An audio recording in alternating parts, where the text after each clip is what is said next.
வாழ்க வையகம், வாழ்க வளமுடன். அருட்பேராற்றல் இரவும் பகலும் எல்லா நேரங்களிலும் எல்லா இடங்களிலும் எல்லா தொழில்களிலும் உறுதுணையாகவும் பாதுகாப்பாகவும் வழிநடத்துவதாகவும் அமையுமாக.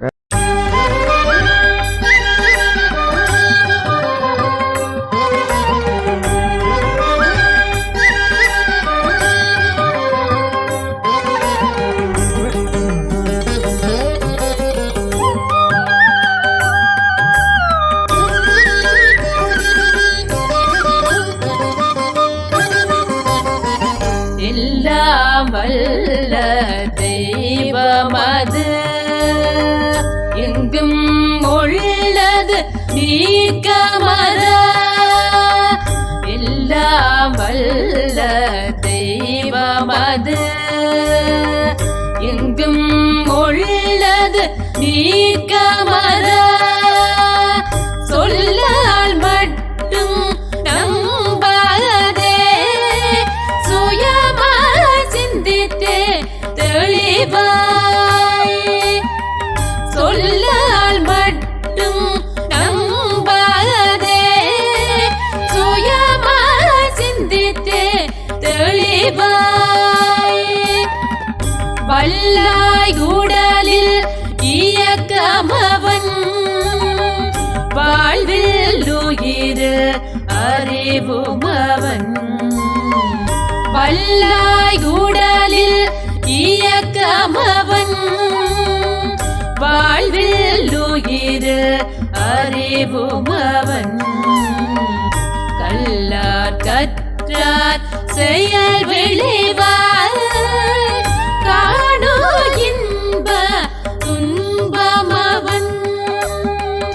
கல்லார் கற்றார் செயல் விளைவார், காணோ இன்ப துன்பமவன்.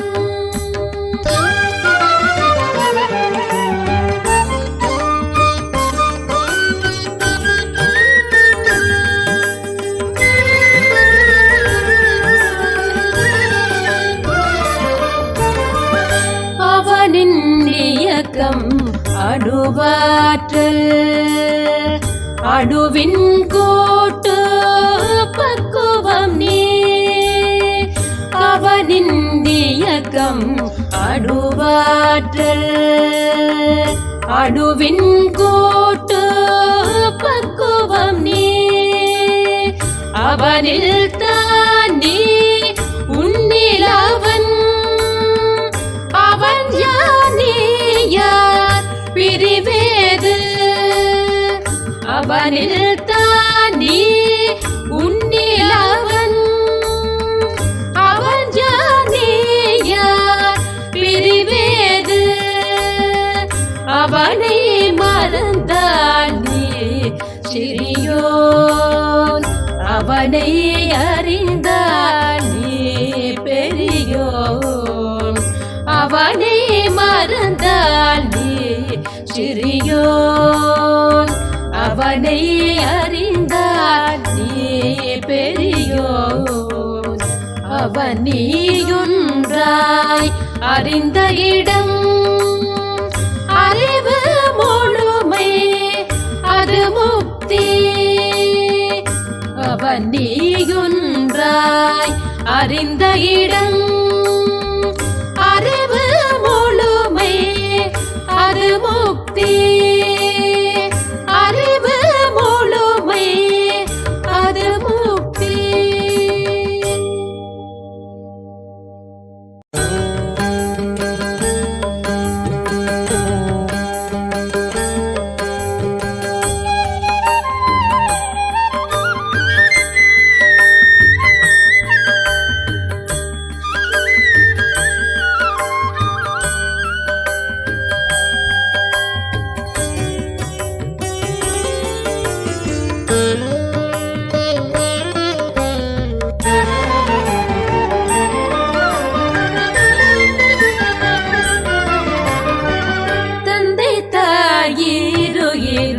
ஒன்று சேர்ந்து தடை தொருகுடலாகி உலகில் வந்தே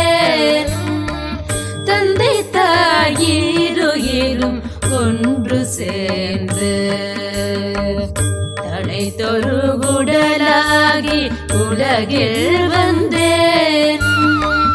அந்த உயிர் வினைகள் அறமோ மற்றோ அளித்த பதிவுகள் எல்லாம் என் சொத்தாச்சு. அந்த உயிர் வினைகள் அறமோ மற்றோ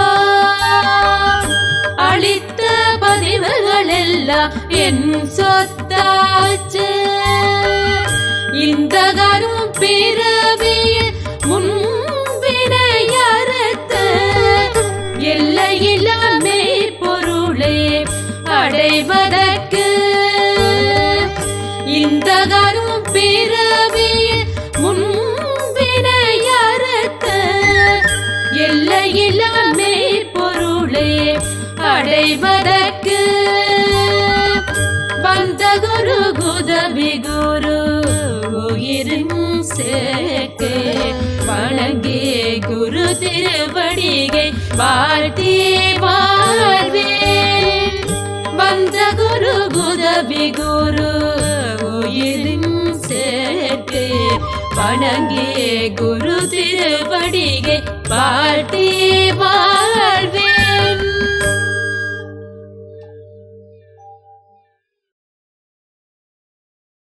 பஞ்சபூத நவகிரகம். வாழ்க வையகம், வாழ்க வையகம், வாழ்க வளமுடன். நாம் அமர்ந்துள்ள இடத்தை சுற்றிலும் நல்ல தெய்வீக ஆற்றலே நிறந்தின. நாம் அமர்ந்துள்ள இடத்தை சுற்றிலும் நல்ல தெய்வீக ஆற்றலே நிறந்தின. நாம் அமர்ந்துள்ள இடத்தை சுற்றிலும் நல்ல தெய்வீக ஆற்றலே நிறந்தின. அருட்பேராற்றல் உடலிலே உயிரிலே அலை அலையாக பாய்வதை உணர்கிறோம். அருட்பேராற்றல் உடலிலே உயிரிலே அலை அலையாக பாய்வதை உணர்கிறோம். அருட்பேராற்றல் உடலிலே உயிரிலே அலை அலையாக பாய்வதை உணர்கிறோம். அன்னைக்கு வணக்கம், தந்தைக்கு வணக்கம், ஆசானுக்கு வணக்கம். தவம் தொடங்குகிறோம். பஞ்சபூத நவகிரக தவம். பஞ்சபூதங்கள்ல பிருத்திவி, அப்பு, தேய், வாயு, ஆகாசம் என்று சொல்றாரு. நிலம், நீர், நெருப்பு, காற்று, விண். இவற்றில ஐந்தாவது தத்துவமாகிய மண், நிலம், அதையே நாம் இப்பொழுது தவத்துக்கு எடுத்துக்கொள்வோம். நிலத்துக்கு அறிகுறியாக இந்த உலக உருண்டையே நாம் நினைவுபடுத்திக் கொள்வோம். இந்த உலக உருண்டை மிகப்பெரியது, 25,000 மைல் சுற்றளவு உடையது. மண்ணு, லோகங்கள், ரசாயனங்கள் இவற்றால் ஆனது. தன்னைத்தானே விரைவாக 1000 மைல் வேகத்துல மணிக்கு தன்னைத்தானே சுற்றி கொண்டிருப்பது. சூரியனை ஒரு நாள் ஒன்றுக்கு 16 லட்சம் மைல் சுற்றி வரக்கூடியது. இத்தகைய எத்தகு போல் இந்த நிலம் உலகம். அதனுடைய மேன்மையை மனதில் கொண்டு மதித்து போற்றுவோம். அதனோடு ஒன்றி கலந்து உயிர் தொடர்பு பெறுவோம். இந்த பிரபஞ்ச பரிணாமத்துல இந்த நில உலகின் உற்பத்தி ரகசியத்தை உணர்ந்து கொள்வோம். இந்த நில உலகம் என்ற மண்ணாலும் மண்ணிலிருந்தும் இரவும் பகலும் எல்லா இடங்களிலும் எல்லா தொழில்களிலும் காப்பு பெறுவோம். மண்ணை பயனுள்ள முறையில வாழ்க்கையில பயன்படுத்திக் கொள்ளத்தக்க விஞ்ஞானத்தை வளர்த்துக் கொள்வோம்.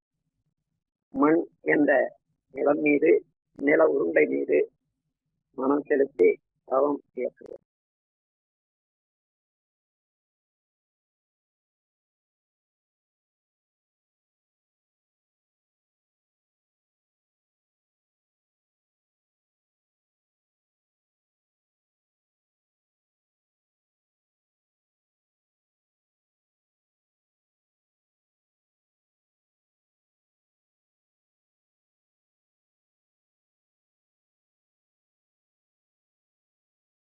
பிரபஞ்ச பரிணாமத்துல 4வது தத்துவமாகிய நீரின் மேல் தவம் தொடங்குகிறோம்.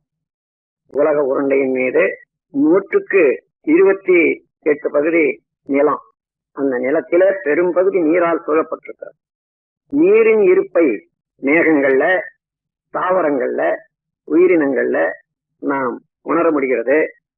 நீர் அவ்வளவு உயிர் வாழ்க்கைக்கு அவசியம் என்று தெரிந்து கொள்வோம். நீரின் பெருமையை நினைந்து மனவிரிவு கொண்டு மதித்து போற்றுகிறோம். நீரோடு ஒன்றி கலந்து உயிர் கலப்பு பெறுகிறோம். பிரபஞ்ச பரிணாமத்துல நீரின் உற்பத்தி ரகசியத்தை உணர்ந்து கொள்வோம். நீராலும் நீரிலிருந்தும் இரவும் பகலும் எல்லா தொழில்களிலும் எல்லா இடங்களிலும் காப்பு பெறுவோம். நீரை பயனுள்ள முறையிலே உபயோகித்துக் கொள்ளக்கூடிய விஞ்ஞானத்தை வளர்த்துக் கொள்வோம். நீரின் மேல் மனம் செலுத்தி தவம் இயற்றுவோம்.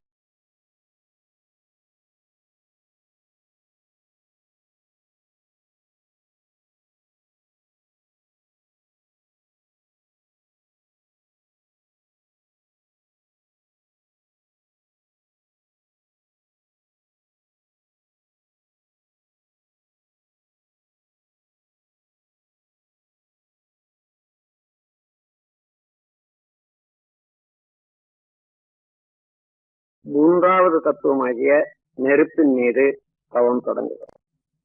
பூமி சுழன்று கொண்டே இருக்கிறது. நடுமையத்திலே கனத்த அணுக்கள் எல்லாம் நெருக்கமாக கூடிக்கொண்டே இருக்கின்றன. அதனுடைய நெருக்கம் அணுச்சிதவு ஏற்பட்டு எப்பொழுதுமே ஒரு பெரிய நெருப்பு பூமியின் நடுமையத்தில ஏற்பட்டு கொண்டே இருக்கிறது. அதனுடைய கனல் மேல் பகுதி வரையில வந்து உயிர்கள் வாழ்வதற்கு உதவியாக இருக்கின்றன. மனவிரிவு கொண்டு நெருப்பின் பெருமையை மதித்து போற்றி மகிழ்கிறோம். நெருப்போடு ஒன்றி கலந்து உயிர் கலப்பு பெறுகிறோம். இந்த பிரபஞ்ச பரிணாமத்துல நெருப்பின் உற்பத்தி ரகசியத்தை உணர்ந்து கொள்வோம். நெருப்பாலும் நெருப்பிலிருந்தும் இரவும் பகலும் எல்லா நேரத்திலும் எல்லா இடங்களிலும் எல்லா தொழில்களிலும் நாம் காப்பு பெறுவோம். நெருப்பை பயனுள்ள முறையிலே உபயோகித்துக் கொள்ளக்கூடிய கலையை வளர்த்துக் கொள்வோம். நெருப்பின் மீது மனம் செலுத்தி தவம் இயற்றுகிறோம்.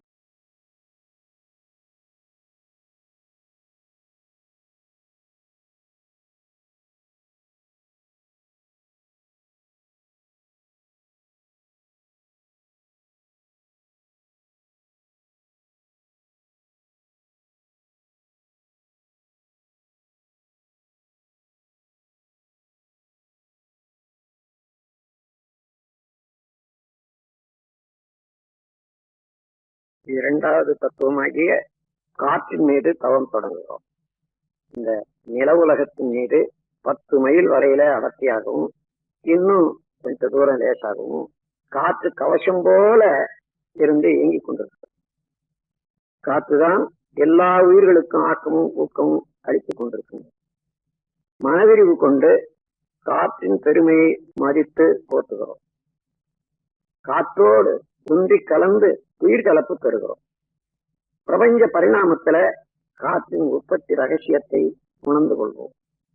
காற்றாலும் காற்றிலிருந்தும் இரவும் பகலும் எல்லா நேரத்திலும் எல்லா இடங்களிலும் எல்லா தொழில்களிலும் காப்பு பெறுவோம். காற்றை பயனுள்ள முறையில உபயோகித்துக் கொள்ளக்கூடிய விஞ்ஞானத்தை வளர்த்துக் கொள்வோம். காற்றின் மீது மனம் செலுத்தி தவம் இயற்றுகிறோம்.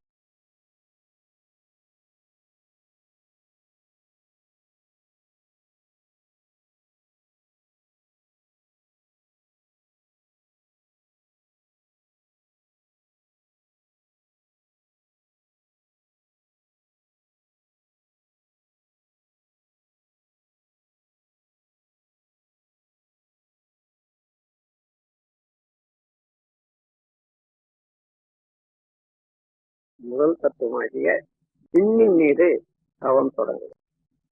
இந்த பிரபஞ்ச தோற்றங்களுக்கெல்லாம் காரணமான நுண்ணிய இயக்க மூலக்கூறாகிய இந்த விண், இந்த உயிராற்றல் நமது உடலிலே உயிராற்றலாக இருப்பதே பிரபஞ்சம் முழுவதிலும் இந்த விண்ணின் சேர்க்கைதான் மற்ற 4 பூதங்களும். விண்ணின் பெருமையை உணர்ந்து மதித்து போற்றுகிறோம். விண்ணோடு ஒன்றி கலந்து உயிர் கலப்பு பெறுகிறோம். பிரபஞ்ச பரிணாமத்துல விண்ணின் உற்பத்தி ரகசியத்தை உணர்ந்து கொள்வோம். விண்ணென்ற ஆகாச ஆற்றலாலும் அதிலிருந்தும் இரவும் பகலும் எல்லா நேரத்திலும் எல்லா இடங்களிலும் காப்பு பெறுவோம். விண்ணை பயனுள்ள முறையிலே உபயோகித்துக் கொள்ளக்கூடிய ஆற்றலை வளர்த்துக் கொள்வோம். விண்ணின் மீது மனம் செலுத்தி தவம் இயற்றுகிறோம். பிரபஞ்சம் முழுவதிலும் இருக்கக்கூடிய விண்கலத்தை, சக்திகளத்தை நோக்கி இந்த தவம் இயற்ற வேண்டும்.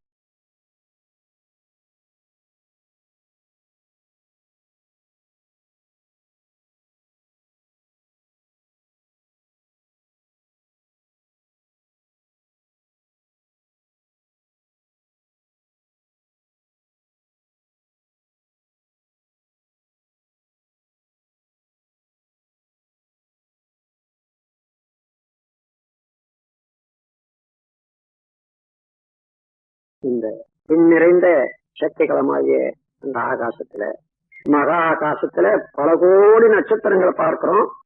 ஒவ்வொரு நட்சத்திரமும் ஒரு சூரியனே.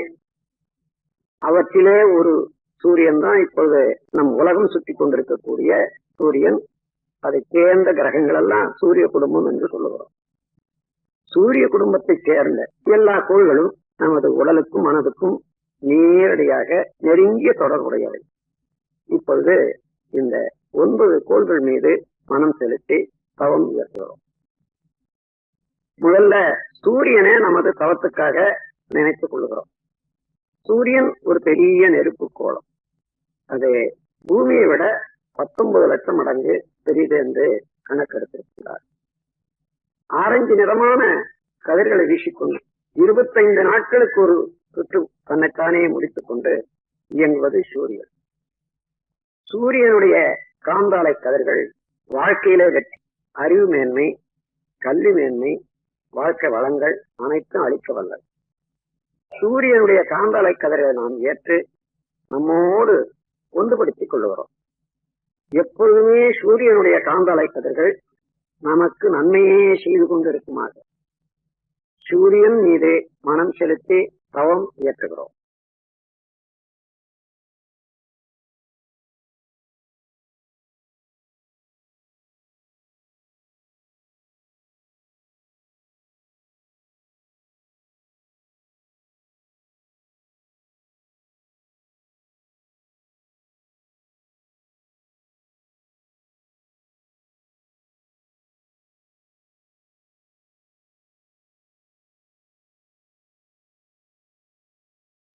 புதன் என்ற கோள் மீது தவம் தொடங்குகிறோம்.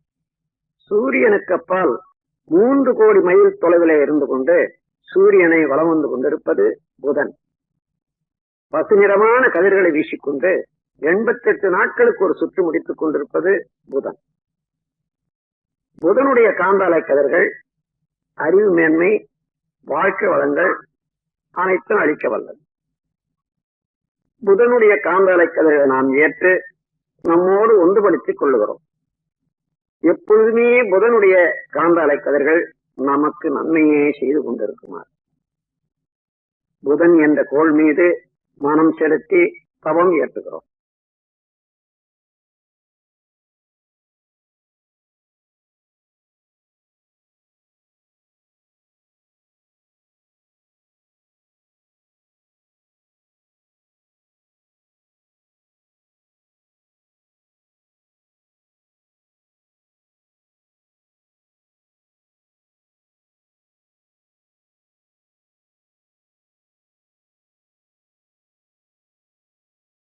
சுக்கிரன் என்ற கோள் மீது தவம் தொடங்குகிறோம்.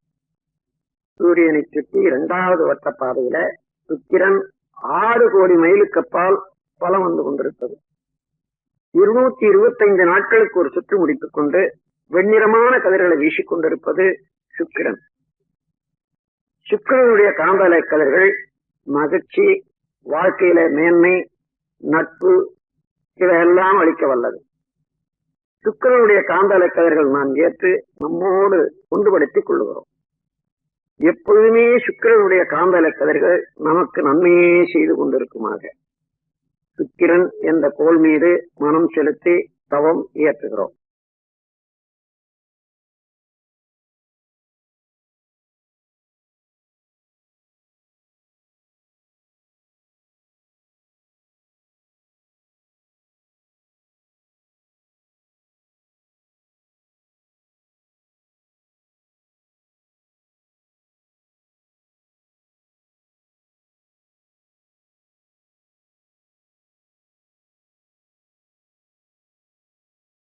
இப்பொழுது சந்திரன் என்ற கோள் மீது தவம் தொடங்குகிறோம். சூரியனில் இருந்து 3வது வட்ட பாதையில சுழன்று கொண்டிருப்பது, வலம் வந்து கொண்டிருப்பது நில உலகம். 9 கோடி மைலுக்கு அப்பால் அந்த நில உலகத்தை வலம் வந்து கொண்டிருப்பது சந்திரன் 2,30,30 மைலுக்கு அப்பால். 29 நாட்களுக்கு ஒரு சுற்று முடித்துக் கொண்டு வெண்ணிறமான கதிர்களை வீசிக் கொண்டிருப்பது சந்திரன். சந்திரனுடைய காந்தாலை கதிர்கள் நமது இரத்த ஓட்டத்திலே சீர்மை அமைப்பது, அறிவிலே மேன்மை தருவது, வாழ்க்கையில் வளம் தருவது. எப்பொழுதுமே சந்திரனுடைய காந்தலை கதிர்கள் நமக்கு இந்த நன்மைகளை எல்லாம் செய்து கொண்டே இருக்குமாறு சந்திரன் மீது மனம் செலுத்தி தவம் இயற்றுகிறோம்.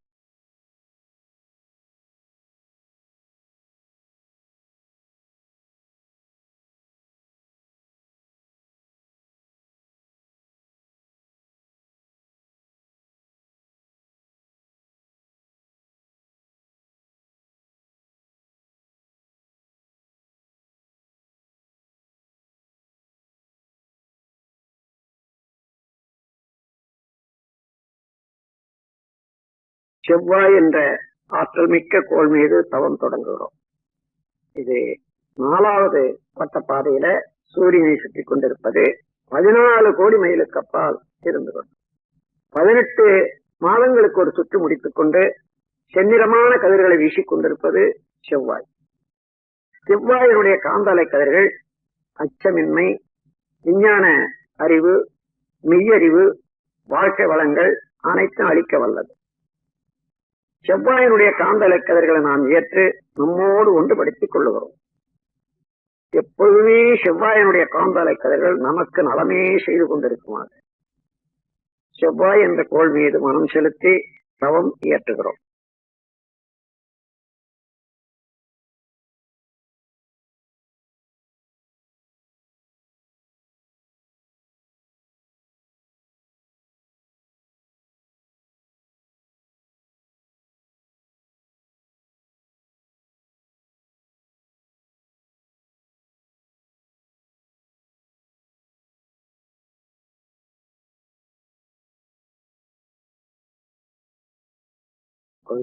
குரு என்ற ஆற்றல் மிக்க பெருங்கோள் மீது தவம் தொடங்குகிறோம். சூரியனில் இருந்து 48 கோடி மைலுக்கு அப்பால் வலம் வந்து கொண்டிருப்பது குரு. பொன்னிறமான கதிர்களை வீசிக்கொண்டு 12 ஆண்டுகளுக்கு ஒரு சுற்று முடித்துக் கொண்டிருப்பது குரு. குருவனுடைய காந்தலை கதிர்கள் மெய்யுணர்வு, வாழ்க்கை வளங்கள் அனைத்தும் அளிக்க வல்லது. குருவனுடைய காந்தாலை கதிர்களை நாம் ஏற்று நம்மோடு ஒன்றுபடுத்திக் கொள்ளுகிறோம். எப்பொழுதும் குருவனுடைய காந்தாலை கதிர்கள் நமக்கு நன்மையே செய்து கொண்டிருக்குமாக குரு என்ற கோள் மீது மனம் செலுத்தி தவம் இயற்றுகிறோம்.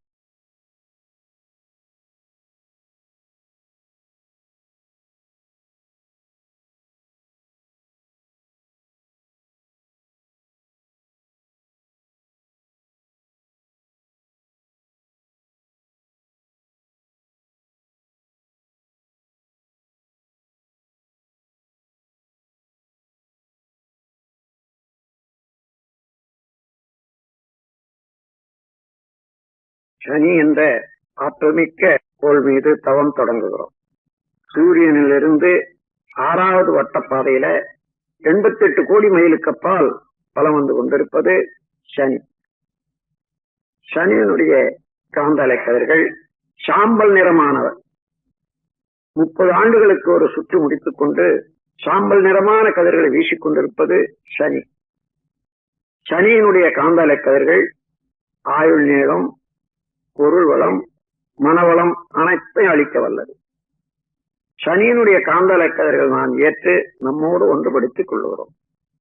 எப்பொழுதுமே சனியினுடைய காந்தலை கதிர்கள் நமக்கு நன்மையே செய்து கொண்டிருக்குமாறு சனி என்ற கோள் மீது மனம் செலுத்தி தவம் இயற்றுகிறோம்.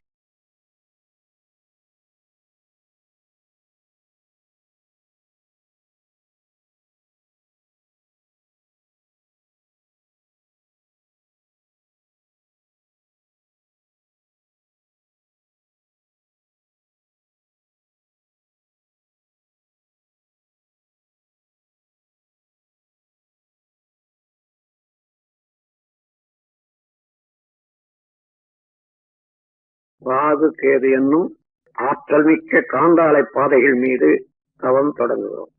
சூரியனின் நடுமையத்தில அணுக்கள் செயலற்று நின்று விடுகிறது. அது சுத்த வெளியாகி பிரம்மமாக மாறிக்கொண்டிருக்கும் நிலை, அதுவே கரும்புள்ளி எனப்படுகிறது. அது மேலும் மிக மிக அங்கே நிற்க முடியாமல் பிரபஞ்சம் முழுவதும் கொடு போன்று ஆரம்பித்து பிரபஞ்சமெல்லாம் கடந்து சுத்த வெளியோட கலந்து கொண்டிருக்கிறார். சூரியனின் இருபுறமும் இவ்வாறு எப்பொழுது இயங்கிக் கொண்டே இருக்கக்கூடிய பிளாக் ஹோல், கருநிறமான காந்தாலை பாதைகள், ஒரு புறம் கேது என்றும் ஒரு புறம் ராகு என்று சொல்லுகிறோம். ராகு கேது இரண்டுமே கருநிறமான அலைகளை வீசிக்கொண்டு இருப்பவை. ராகு கேது காந்தாலைகள் மெய்விளக்கம், வாழ்க்கை வளங்கள், உடல் நலம் அனைத்தும் அளிக்க வல்லவை. ராகு கேது காந்தாலைகளில் இருந்து நாம் ஆற்றலை பெற்று ஒன்றுபடுத்திக் கொள்ளுகிறோம். எப்பொழுதுமே ராகு கேது ஆற்றல்கள் நமக்கு நன்மையே செய்து கொண்டிருக்குமாக ராகு கேது என்னும் காந்தாலை பாதைகள் மீது மனம் செலுத்தி தவம் இயற்றுகிறோம்.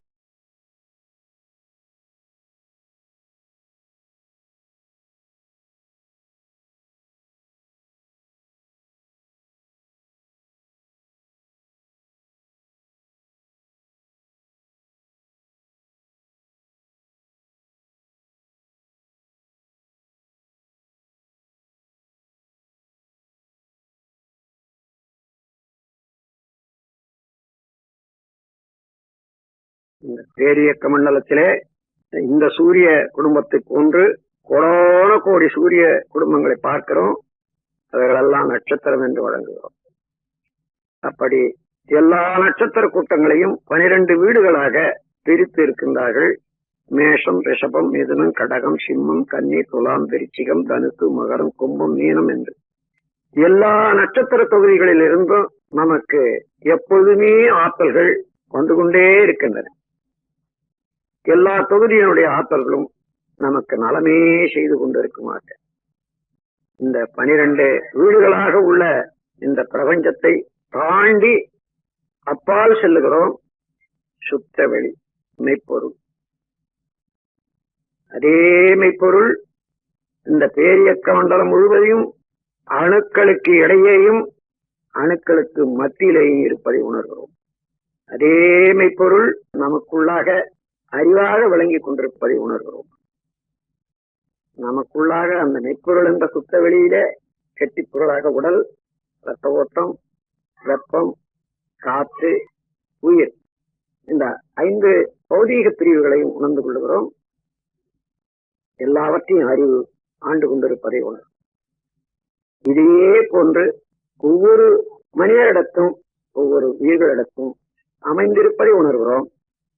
அந்த உயிர்கள் சொந்தம் இல்லாத முறையில வாழும் அளவுக்கு நம்முடைய செயல்களை ஒழுங்குபடுத்திக் கொள்ளவும், சொந்தம் படும் உயிர்களுக்கு எந்த வரையிலே உதவும் நாம் கருணையோடு செயல்புரிய வாழ முனைவோம். இந்த பேரறிவில, இந்த விரிவான மனநிலையில எப்பொழுதும் மறவாது இருந்து கொண்டு நம் வாழ்வை நடத்தி வருவோம். அருட்பேராற்றல் கருணையினால் உடல் நலம், நீளாயு, நிறை செல்வம், உயர்ப்புகள், விஞ்ஞானம் ஒன்றி வாழ்வோம். அருட்பேராற்றல் கருணையினால் உடல் நலம், நீளாயு, நிறை செல்வம், உயர்ப்புகள், விஞ்ஞானம் ஒன்றி வாழ்வோம். அருட்பேராற்றல் கருணையினால் உடல் நலம், நீளாயு, நிறை செல்வம், உயர்ப்புகள், விஞ்ஞானம் ஒன்றி வாழ்வோம். வாழ்க்கை துணைவரை நினைந்து வாழ்க வளமுடன் என்று வாழ்த்து கூறுவோம்.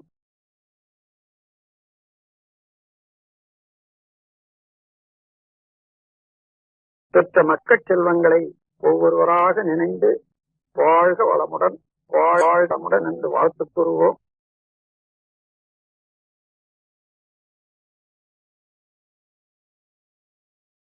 உடன் பிறந்தோர்களையும் நினைந்து ஒவ்வொருவரையும் வாழ்த்துவோம்.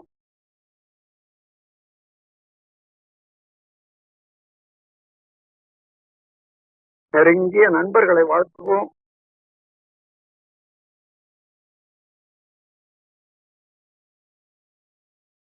தொழில்துறையிலே கடமையிலே தொடர்புடையவர்களை எல்லாம் ஒவ்வொருவராக வாழ்த்துக் கொள்வோம்.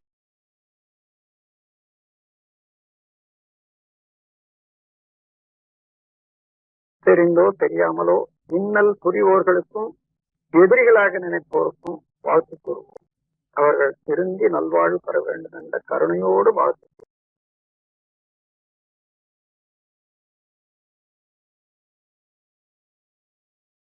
வாழ்க வையகம், வாழ்க வையகம், வாழ்க வளமுடன். உலகில் உள்ள பொறுப்புடைய தலைவரெல்லாம் உயிரறிவை உள்ளுணர்வாய் பெறுதல் வேண்டும். உலகனைத்து நாடுகளின் எல்லை காக்க ஓருலக கூட்டாட்சி வலுவாய் வேண்டும். உலகில் போர் பகை அச்சமின்றி மக்கள் உழைத்துண்டு வளங்காத்து வாழ வேண்டும். உலகெங்கும் மனித குலம் அமைதி என்னும் ஒரு வற்றாத நன்னெறி பெற்றிய வேண்டும். வாழ்க வையகம், வாழ்க வையகம், வாழ்க வளம். ஏரி குளம் கிணறு ஆறு எல்லாம் நிரம்பி வழிய மாறி அளவாய் பொழிக மக்கள் வளமாய் பார். ஏரி குளம் கிணறு ஆறு எல்லாம் நிரம்பி வழிக மாறி அளவாய் பொழிக மக்கள் வளமாய் பார். ஏரி குளம் கிணறு ஆறு எல்லாம் நிரம்பி வழிக மாறி அளவாய் பொழிக மக்கள் வளமாய் பார். வாழ்க வையகம், வாழ்க வையகம், வாழ்க வளமுடன். ஓம் சாந்தி சாந்தி சாந்தி. வாழ்க வளமுடன்.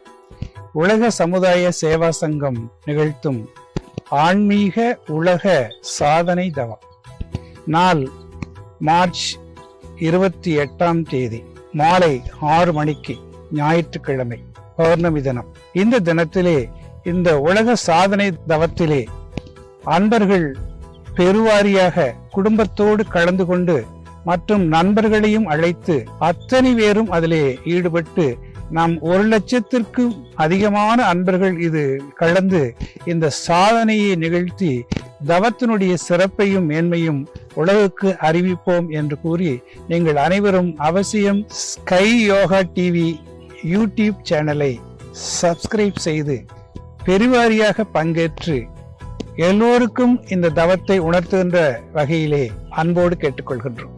வாழ்க வளமுடன். வாழ்க வையகம், வாழ்க வையகம், வாழ்க வளமுடன். குருவே துணை. எல்லாம் வல்ல இறையருளையும் குருவருளையும் வாழ்த்தி வணங்கி இன்றைய நிகழ்வினை துவங்குகின்றோம். வாழ்க வளமுடன். Sky yoga TV YouTube channel மூலமாக இணைந்திருக்கும் மெய்யன்பர்கள் அனைவருக்கும் இனிய மாலை வணக்கத்தையும் வாழ்க வளமுடன் என்ற வாழ்த்துக்களையும் தெரிவித்துக் கொண்டு இன்றைய மாலை நேர சிறப்புரையை இனிதே துவங்குகின்றோம். இன்றைய மகரிஷி அவர்களுடைய கவிதை ஞான களஞ்சியத்தில் அகத்தவம் என்ற தலைப்பில் 1955ஆம் ஆண்டு இயற்றப்பட்ட 1499வது பாடல். குறை போக்கும் குண்டலினி தவத்தின் மூலம் குவிந்து மனம் உயிரோடும் உறையும் மேலும் மறைபொருளாம் அறிவு அதன் முழுமை பெற்று மாமைதி அனுபவிக்கும் நிலை களமாம் இறைவனது திருநிலையில் இணையும் அப்போ இன்ப துன்ப விருப்பு வெறுப்பு இவை கடந்து நிறைவு பெறும் தீய வினை அகலும் வாழ்வில் நிகழ்வதெல்லாம் பேரின்ப ஊற்றாய் மாறும். நிகழ்வதெல்லாம் பேரின்ப ஊற்றாய் மாறும். வாழ்க வளமுடன். ஆன்மாவின் களங்கத்தை எல்லாம் போக்கினால்தான் மனிதன் தனது சுயமாகிய தெய்வீகத்தை உணர்ந்து இனிமையாக நிறைவாக அமைதியாக வாழ முடியும். அதற்கு உதவுவது உயிர்மேல் மனம் செலுத்தும் குண்டலினி தவமாகும். மனம் படற்கையில் அலையாமல் மனதிற்கு மூலமான உயிரோடு ஒன்றி உறைந்துவிடும். அதன்பின் மனதிற்கு அடித்தளமும் உயிருக்கு மூலமுமான மறைபொருளாக உள்ள அறிவை அறிந்து லயமாகும். அறிவு முழுமை பெற்று பேரமைதியை அனுபவிக்கும் நிலைக்களமான அந்நிலை உணரப்பெறும். பேரறிவாகிய இறைநிலையோடு இணைந்திருக்கும் நிலை அகத்துணர்வாகும். இன்ப துன்ப விருப்பு வெறுப்பு என்ற இரட்டை நிலை கடந்து முழுமை பெறும். இனி பழி புரியாத தகைமையும் ஏற்கனவே செய்த பழிச்செயல் பதிவுகளின் விளைவுகளை ஏற்றுக்கொள்ளும் திறனும் கூடும். வாழ்வில் நடைபெறுகிற அனைத்து அனுபவங்களையும் தவத்தின் காரணமாக நிகழ்ச்சிகளாகவே கருதுகின்ற நிலையினால் வாழ்க்கை பேரின்ப ஊற்றாகவே மாறிவிடும் என்ற மகரிஷி அவர்களின் கருத்துக்கு இணங்க உலகையே நீ உன்வசமாக்கலாம் என்ற தலைப்பிலே நமக்கு நல்ல பல விளக்கங்களை அளிப்பதற்காக மதிப்பிற்கும் மரியாதைக்கும் உரிய உலக சமுதாய சேவா சங்கத்தின் பேராசிரியர் அருள்நிதி நரேஷ் பாபு ஐயா அவர்கள் புதுதில்லியிலிருந்து நம்மிடம் இணைந்துள்ளார்கள். சிந்தனைக்கு முன் ஐயா அவர்களை பற்றிய அறிமுக உரை. மதிப்பிற்கும் மரியாதைக்கும் உரிய பேராசிரியர் நரேஷ் பாபு ஐயா அவர்கள் 1997ஆம் ஆண்டு மனவளக்கலை ஸ்கை யோகாவில் முதுநிலை படிப்பு முடித்துள்ளார்கள். கடந்த 10 ஆண்டுகளாக ஐயா அவர்கள் இந்திய தலைநகரான புதுதில்லி மற்றும் சிங்கப்பூரிலும் அருட்தொண்டாற்றி வருகின்றார்கள். டில்லி மற்றும் சிஆர் ஸ்கை அறக்கட்டளையின் செயலாளராக அருட்தொண்டாற்றி வருகிறார்கள். தமிழ், ஆங்கிலம் மற்றும் ஹிந்தியிலும் வகுப்பு எடுப்பதில் சிறப்பு பெற்றவர்கள். மகரிஷி அவர்களின் வாழ்க்கை மலர்கள் நாள்வொரு நற்சிந்தனை புத்தகத்தினை டெய்லி நோபல் தாட்ஸ் என்று ஆங்கிலத்தில் மொழிபெயர்த்த சிறப்புக்குரியவர். இத்தகைய சிறப்பிற்கும் பெருமைக்கும் உரிய பேராசிரியர் நரேஷ் பாபு ஐயா அவர்களை வணங்கியும் வாழ்த்தியும் வரவேற்று உலகையே நீ உன்வசமாக்கலாம் என்ற தலைப்பிலே நல்ல பல விளக்கங்களை அளிக்குமாறு அன்போடு கேட்டுக்கொள்கிறோம். வாழ்க வளமுடன் ஐயா. வாழ்க வையகம், வாழ்க வையகம், வாழ்க வளமுடன். சீர்வளர் தோற்றமும் தெய்வப் பொலிவும் தெளிவுமிந்த பார்வலர் நோக்கமும் பக்தியின் ஆக்கமும் பண்பதம் கொண்டேர்வளர் குண்டலினி யோகம் உணர்த்த எழில் குருவாய் பேர்வளர் கூடுவாஞ்சேரியில் வந்தது பேரின்பமே. தெய்வப் புலமை திருவள்ளுவர் திருசீரறிவும் தெய்வ திருத்தந்தை வல்லற் பெருமான் திருவருளும் மெய்வைத்த ஓர் உருவாகி நல் யோகி வேதாத்திரியாய் உய்வைத் தரவைங்குதித்த உலகின் உயர்தவமே. ஏழ்கடல் சூழ் உலகத்தினில் நல்லறம் ஏற்றமுற ஆழ்துயரம் வெடுத்தெங்கனும் மாதர் அமைதியுற சூழ்கடவுட் செயலால் வந்து யோகத்தை சொல்லிடும் நீ வாழ்க வளமுடன் வள்ளல் வேதாத்திரி மாமுனியே. குரு வாழ்க, குருவே துணை. வேதாத்திரி மகரிஷி அவர்கள் நிறுவிய இந்த உலக சமுதாய சேவா சங்கத்தின் நோக்கமே உலகம் அமைதியாக இருப்பதுதான். பொதுவாக உலகையே நீ உன்வசமாக்கலாம் என்று சிந்தனைக்கு நாம் செல்வோம் என்று நினைக்கும் பொழுது பலருக்கு இது ஏதோ ஒரு மேனேஜ்மெண்ட் எஜுகேஷன், அதாவது மேலாண்மை கல்வியில் மாணவர்களுக்கு ஊக்கப்படுத்துவதற்காக அல்லது ஏதோ ஒரு தொழிற்சாலையிலோ அல்லது பணியிடங்களிலோ பணி செய்யும் அன்பர்களை மேலும் மேலும் ஊக்கப்படுத்துவதற்காக என்றெல்லாம் நீங்கள் நினைக்கலாம். பொதுவாக அது மாதிரி தான் நடந்து கொண்டிருக்கிறது. இந்த வெற்றி நிச்சயம், உலகை உன் வசமாக்கலாம், உலகமே உன் கையில், உலகமே உன் காலடியில், இதெல்லாம் யார் சொல்லுவார்கள்? நீங்கள் பார்த்தீங்கன்னா ஏதாவது ஒரு MBAயில் ஒரு நல்ல மேனேஜ்மெண்ட் இன்ஸ்டியூட்டில் எப்படி அடுத்த தலைமுறைக்காக மக்களை உருவாக்க வேண்டும், எப்படி அடுத்த தலைமுறை மேலாளர்களை உருவாக்க வேண்டும் என்ற நோக்கத்தில் செயல்படக்கூடிய கல்வி நிறுவனங்கள் சொல்லலாம். எங்கே நாம் ஆன்மீகத்தை பேசிக்கொண்டிருக்கக்கூடிய இந்த அமைப்பிலே உலகை உன்வசமாக்கலாம் என்று சிந்தனைக்கு எடுத்துக்கொள்கிறோம் என்று பார்க்கிறது பொழுதுதான் மகரிஷியினுடைய சிறப்பம்சத்தை நாம் நினைத்து மகிழலாம். அதாவது பல அமைப்புகள் இருக்கின்றன, பல தலைவர்கள் இருக்கின்றார்கள், பல்வேறு இயக்கங்கள் உலகெங்கும் நடைபெற்று கொண்டிருக்கின்றன. ஆனால் பார்க்கும் பொழுது அவர்களுடைய நோக்கம் எல்லாம் அந்த மொழி சார்ந்ததோ, அந்த இனம் சார்ந்ததோ, அல்லது அந்த மாநிலத்தை சார்ந்ததோ, அல்லது நாட்டை சார்ந்ததோ, அந்த பிரதேசத்தை சேர்ந்ததோ என்றுதான் இருக்க வேண்டும். தமிழாக அல்லது தமிழ்நாடாக அல்லது இந்தியாவாக அல்லது திராவிட சமுதாயமாக அல்லது ஆசியர்களாக இவ்வாறாகத்தான் பார்த்து பழகிய நம்முடைய கல்வி திட்டத்தில் ஒரு மாற்றமாகத்தான் மகரிஷி அவர்கள் எடுத்து சொல்லக்கூடிய கருத்துக்கள் எல்லாமே அமைந்தன. எங்காவது அவர் தமிழர் வாழ்க, தமிழ்நாடு வாழ்க, இந்தியா வாழ்க என்று சொன்னாரா? எல்லாமே உலகம்தான். உலகநல வேட்பு ஓர் உலக ஆட்சி உயர் ஒழுக்கத்தோடு உலகினிலே குழந்தைகளை வளர்க்கும் திட்டம் என்றுதான் ஆரம்பித்தார். உலகநல வாழ்த்து உலகமெல்லாம் பருவமழை ஒத்தபடி பெய்யட்டும், உழவரெல்லாம் தானியத்தை ஒப்புடனே பெருக்கட்டும் என்றுதான் கூறினார். சங்கல்பம் கூட எப்படி? உலகிலுள்ள பொறுப்புடைய தலைவரெல்லாம் உயிரறிவை உள்ளுணர்வாய் பெறுதல் வேண்டும். உலக அனைத்து நாடுகளின் எல்லை காக்க ஓருலக கூட்டாட்சி வலுவாய் வேண்டும். அதாவது எங்கேயுமே தன்னுடைய நோக்கத்தை ஒரு குறிப்பிட்ட மொழியினுக்காகவோ அல்லது குறிப்பிட்ட இனத்திற்காகவோ அல்லது ஒரு குறிப்பிட்ட நாட்டிற்காகவோ செய்யவே இல்லை. மகரிஷினுடைய எல்லா பாடல்களுமே உலகம் உலகம் உலகம் என்ற பரந்த நிலையில்தான் இருக்கும் இல்லையா? ஏனென்றால் அதாவது அந்த நிலையை உணருவதற்கு நாம் உயர்கிறோம். இப்போ எப்படி அப்படின்னா, ஒரு கருத்தை பற்றி நம்ம பேசணும் அப்படின்னா அதை விட உயர்ந்த நிலையில் இருக்கும் பொழுது தான் நம்ம அதை பற்றின விளக்கத்தை மற்றவர்களுக்கு கொடுக்க முடியும். அப்போது உலகம் உலகம் உலகம் உலகம் நம்ம சிந்திக்கும் பொழுது அந்த உலக அளவிற்கு மனதை விரித்தால்தான் நம்முடைய எண்ணமும் நம்முடைய சொல்லும் நம்முடைய செயலும் ஒன்றாக திகழும். அவ்வாறு ஒன்றாக திகழ்வது தானே யோகா. யோகா என்றால் என்ன? அதாவது ஒரு இன்டர்நேஷ்னல் யோகா டே, சர்வதேச யோகா தினத்தில் ஒரு செல்ஃபி எடுத்து போட்டுக்கொள்வது மட்டுமா யோகா? இல்லை இல்லையா? யோகம் என்பதே வாழ்க்கையை இனிமையாக நடத்துவது தான். அதாவது யோகம் என்ற வடமொழி சொல்லுக்கு மூல வார்த்தையை தேடும் பொழுதே இணைதல் என்ற பொருள் தான் வரும். எங்கே இணைதல்? உடலுக்கும் உயிருக்கும், உயிருக்கும் மனதிற்கும், உடலிற்கும் சொல்லிற்கும் எவ்வாறெல்லாம் நீங்கள் இணைப்பை கொடுக்கிறீர்களோ, எவ்வாறெல்லாம் இனிமையாக அந்த இணைப்பு இருக்கிறதோ அதுதான் யோகம். ஒரு உடற்பயிற்சி செய்வதன் நோக்கம் என்ன? எனக்கு பைசெப்ஸ் இருக்கிறது, 6 steps இருக்கிறது, 8 steps இருக்கிறது என்று காட்டுவதற்காகவா? இல்லை. நாளை நான் மருத்துவரை தேடிச் செல்ல வேண்டிய அவசியமே இல்லை என்ற ஒரு உறுதியை உங்களுக்கு கொடுப்பது தான். நான் இப்பொழுது ஆரோக்கியமாக இருக்கிறேன், நான் இதற்கு மருத்துவருக்கு சொல்ல வேண்டும் என்று இளம் பிராயத்தில் இருக்கக்கூடிய எல்லாருமே நினைக்கலாம். ஆனால் யாரை பார்க்க வேண்டும்? தங்களுடைய பெற்றோரையோ அல்லது வீட்டில் உள்ள முதியோரையோ தாத்தா பாட்டியோ பாருங்கள்.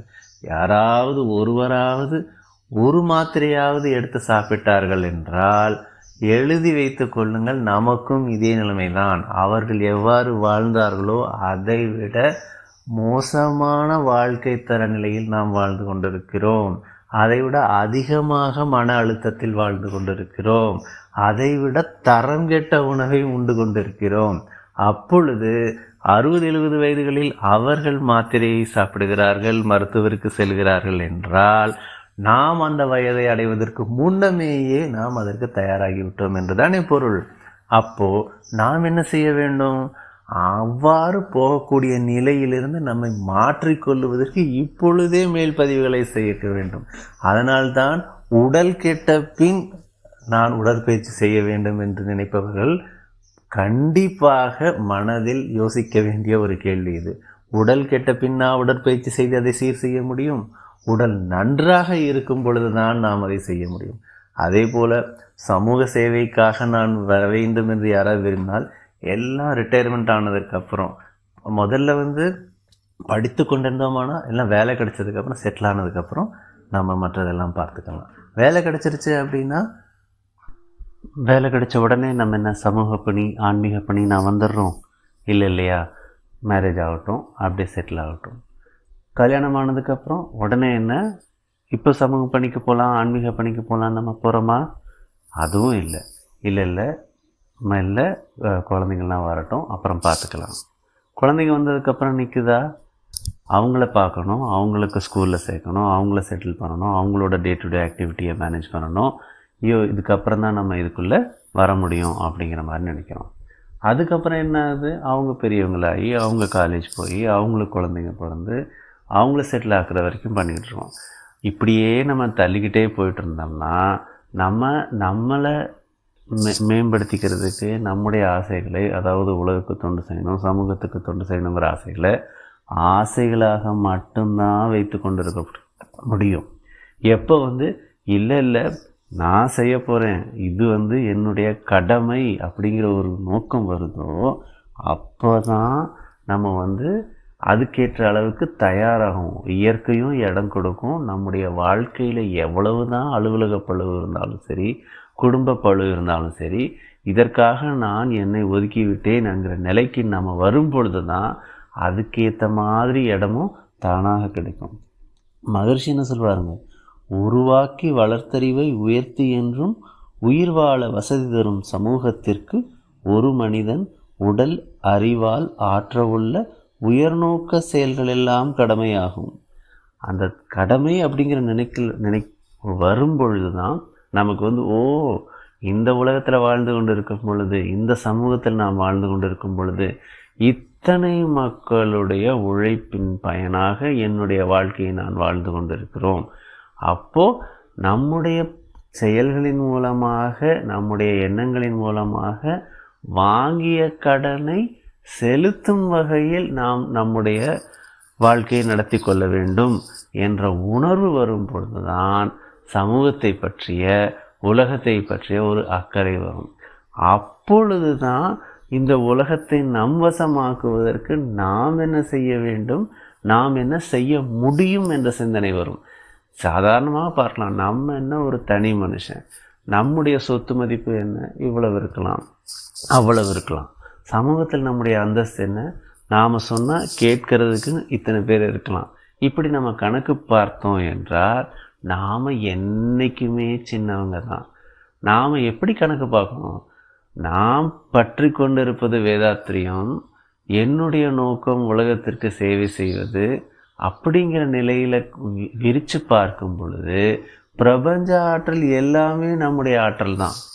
நம்ம சுருக்கி பார்க்கும் பொழுது நம்முடைய ஆற்றல் மட்டும்தான், நம்முடைய சொத்து மட்டும்தான். எப்போ இந்த உலகுக்கே ஒரு சிறு தொண்டன் என்ற நிலையில் நம்மை நாம் மாற்றிக்கொள்ளுகிறோமோ, எப்பொழுது நாம் அவ்வாறு எண்ண ஆரம்பிக்கிறோமோ, உலகத்தில் உள்ள எல்லா சொத்தும் நம்மது தான், எல்லா ஆற்றலும் நம்முடையது தான். ஏனென்றால் நாம் இருக்கக்கூடிய நம்முடைய உடலானது ஒரு சின்ன ஒரு துண்டு தான் இல்லையா? இதே பிரபஞ்சத்தில் ஒரு துண்டுன்னா என்ன சொல்ல முடியும், அதாவது தூசுன்னு சொல்லலாமா, அதை விட சின்னது. அதாவது எப்படி நம்ம இந்த உலகத்தோடு நம்ம கம்பேர் பண்ணி பார்க்கணுங்கிறத யோசிச்சு பாருங்கள். நாம் நினைக்கிறோம், நம்ம குடும்பத்தில் நம்ம ஒரு முக்கியமான ஆள், நம்முடைய பணியிடத்துலையோ நம்ம ஒரு முக்கியமான ஆள், நம்ம சொன்னால் இத்தனை பேர் கேட்பாங்க, இப்படி செய்யணும் அப்படின்னு. ஆனால் அப்படியே மெல்ல விரிஞ்சோம் அப்படின்னா நம்ம ஊரளவு எண்ணி பார்க்கும் பொழுது நாமளே ரொம்ப சின்ன ஆள். அதாவது ஒரு கணக்கு போட்டோம்னா, ஒரு பெரிய மேப் எடுத்து வரைகிறோம் அப்படின்னா நாம் ஒரு சின்ன ஒரு டாட் தான் நம்முடைய ஊரை பொறுத்த வரைக்கும், இல்லைங்களா? எல்லாருக்குமே அவங்கவுங்க ஊரை பொறுத்த வரைக்கும். அப்புறம் அப்படியே மொத்தமாக அந்த மாநிலம் முழுவதையும் நம்ம அந்த மேப்பில் கொண்டு வரணும்னு அப்படி விருப்பப்பட்டோம்னா நம்ம ஊரே ஒரு சின்ன புள்ளி தான் இல்லையா? நாடே வரைஞ்சோம் அப்படின்னா நம்முடைய மாநிலமே ஒரு சிறிய பகுதி தான், ஒரு ரப்பர் சைஸில் இருந்ததுன்னா பெரிய விஷயம் இல்லையா? அப்புறம் அப்படியே கண்டத்தின் அளவு விரிஞ்சோம் அப்படின்னா ஓகே, இந்திய நாடுங்கிறது ஓரளவுக்கு பெரிய இடம் அப்படின்ற மாதிரி சொல்லலாம். உலக மேப்பை வரையும் பொழுது இந்திய நாட்டையும் நம்ம தேடி தான் கண்டுபிடிக்கணும் இல்லையா? அப்படியே இன்னும் மேலே போகிறோம், நம்ம இந்த சூரிய மண்டலம் முழுக்க பார்க்குறோம், உலகமே ஒரு சின்ன பால், அவ்வளோதான் இல்லையா? அதில் பார்க்கும் பொழுது அதில் நம்ம நாடு தெரியுமா, நம்ம மாநிலம் தெரியுமா, நம்ம ஊர் தெரியுமா, நாம் தெரியுமா? சான்ஸே இல்லை இல்லைங்களா? இன்னும் விரிவோம், சூரிய மண்டலம்ங்கிற இருக்கக்கூடிய இந்த பால்வெளி மண்டலம் வரைக்கும் விரிவோம். அந்த மண்டலத்தை நின்று பார்க்கும் பொழுது நம்முடைய சூரிய மண்டலமே ஒரு சின்ன புள்ளி தான், அதுக்கு மேலே ஒன்றும் இல்லைங்க. இப்போ இதப்போ ஒரு பால்வெளி மண்டலத்தை போல் பலவெளி பால்வெளி மண்டலங்கள், கேலக்சிஸ் இருக்கக்கூடிய இந்த பிரபஞ்சம் முழுக்கையும் எடுத்துக்கொள்ளுவோம். பால்வெளி மண்டலத்தையே தேடி தான் கண்டுபிடிக்கணுங்கிற நிலைமையில தான் பிரபஞ்சங்கிறது இருக்கிறது. அதுக்கப்புறம் நம்ம பார்த்தோம் அப்படின்னா எங்கே நாம் பெரிய ஆள், எங்கே நம்ம கற்றுக்கிட்டது என்ன, நம்ம செய்கிறது என்ன தான் நம்ம நினச்சிக்கிட்டு இருக்கோம் அப்படிங்கிற மாதிரி ஒரு விழிப்புணர்வு வரும். அப்போ தான் தன்முனைப்பு மெல்ல மெல்ல கரைய ஆரம்பிக்கும். இது என்ன, மகர்ஷி சொன்ன மாதிரி இந்த உலகங்கிறது ஒரு சத்திரம், அதில் எல்லாம் வரும் பொழுதே நம்ம ரிட்டர்ன் டிக்கெட் போட்டுக்கிட்டு வந்துக்கிட்டு இருக்கோம். ஆனால் டேட் என்னங்கிறது மட்டும் நமக்கு தெரியல, அவ்வளோதான். நம்ம செய்யக்கூடிய செயல்களை பொறுத்து அந்த ரிட்டர்ன் டேட்டு முன்னாடி வருதா பின்னாடி வருதா அப்படிங்கிறது தெரிகிறது நமக்கு. அப்போது இந்த டிக்கெட்டில் வேலிடிட்டி இவ்வளவு தான் அப்படின்னு தெரிஞ்சுக்கிட்டதுக்கப்புறம் அதுக்கேற்ற மாதிரி நாம் என்னென்ன பண்ணணும் அப்படிங்கிறத நம்ம வடிவமைச்சுக்கிட்டோம் அப்படின்னா நம்ம வாழ்க்கையை செழிப்பாக சிறப்பாக நடத்த முடியும், மேலே எடுத்துகிட்டு போக முடியும். அவ்வளோதான். அப்போது எப்போ இந்த ஒரு உண்மை நமக்கு தெரிய வருதோ, நம்ம ஒரு தனி மனிதர்கள்ங்கிறது ஒரு பெரிய அமைப்பே இல்லை அப்படிங்கிற நிலைமை தெரிய வருதோ, அப்போ தான் நாம் என்னென்ன செய்ய முடியும் அப்படிங்கிற அடுத்த கேள்வியும் உருவாகும். அப்போ நாம் என்ன செய்ய முடியும்? எல்லாமே செய்ய முடியும். ஏன் அப்படின்னா, நாம் ஒரு மீடியமாக ஒரு கண்டக்டராக பணிபுரியறதுக்கு ஆற்றல் இந்த பிரபஞ்சத்தில் நமக்கு வடிவமைச்சு கொடுத்துருக்காங்க. எப்போ நம்ம ஒரு செயலை செய்யணும்னு நினைக்கிறோமோ, அந்த செயலை செய்வதாக யார் யாரெல்லாம் விரும்பினார்களோ அவர்கள் அனைவரினுடைய ஆசையும் ஆற்றலும் பிரபஞ்சத்தில் உள்ள வான்காந்தம் முழுக்க பரவி இருக்கும். எப்போ நாம் அதை செய்யணும்னு எடுத்து நிற்கிறோமோ அனைவரோட ஆற்றலும் நம்ம மூலமாக செயல்படும். புரியுதா? நான் ஏன் நம்ம கண்டக்டர் மீடியம் அப்படின்னு நான் சொல்ல வரேன் அப்படின்ட்டு. அப்போது ஒரு உயரிய நோக்கத்தோடு நம்முடைய வாழ்க்கை முறையை நாம் அமைத்து கொண்டோமானால் உலகத்தில் உள்ள அனைத்து ஆற்றல்களும் நமக்கு உறுதுணையாக இருக்கும். நம் மூலம் அந்த நோக்கம் செயல்படுவதற்கும் வசதியாக இருக்கும். அப்போ தான் நம்ம அந்தளவுக்கு கிராஜுவலாக இம்ப்ரூவ் ஆகிறதுக்கு தயாராகிக்கிட்டு இருக்கோம் அப்படிம்பாங்க.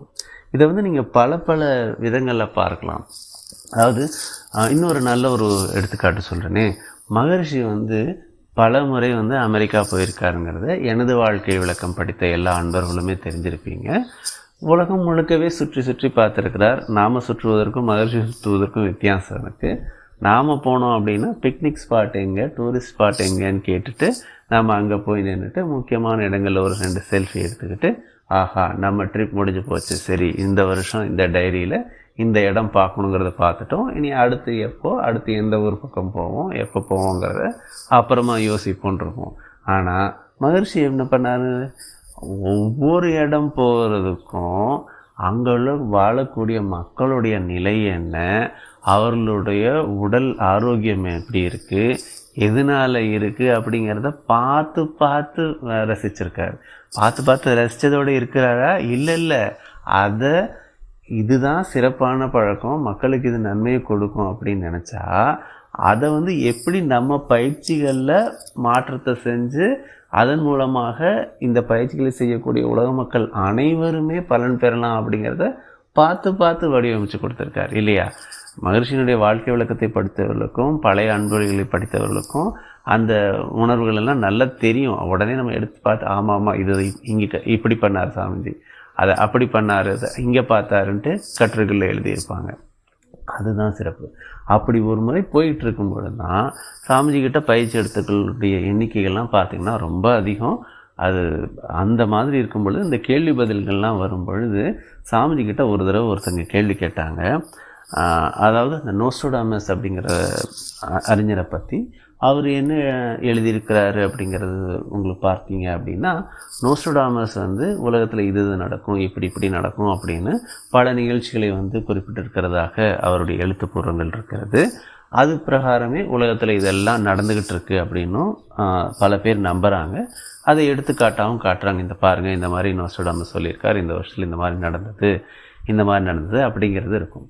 அவர் ஒரு குறிப்பில் என்ன சொல்லியிருக்காங்க அப்படின்னா, அதாவது இந்த இந்தியா துணைக்கண்டத்திலிருந்து இந்த ஆசிய பகுதியிலிருந்து ஒருவன் வருவான், அவன் இந்த உலகையே ஆட்சி செய்வான் அப்படிங்கிற மாதிரி எழுதியிருக்கிறாரு. சாமிஜி நீங்கள் அதை பற்றி என்ன நினைக்கிறீங்க?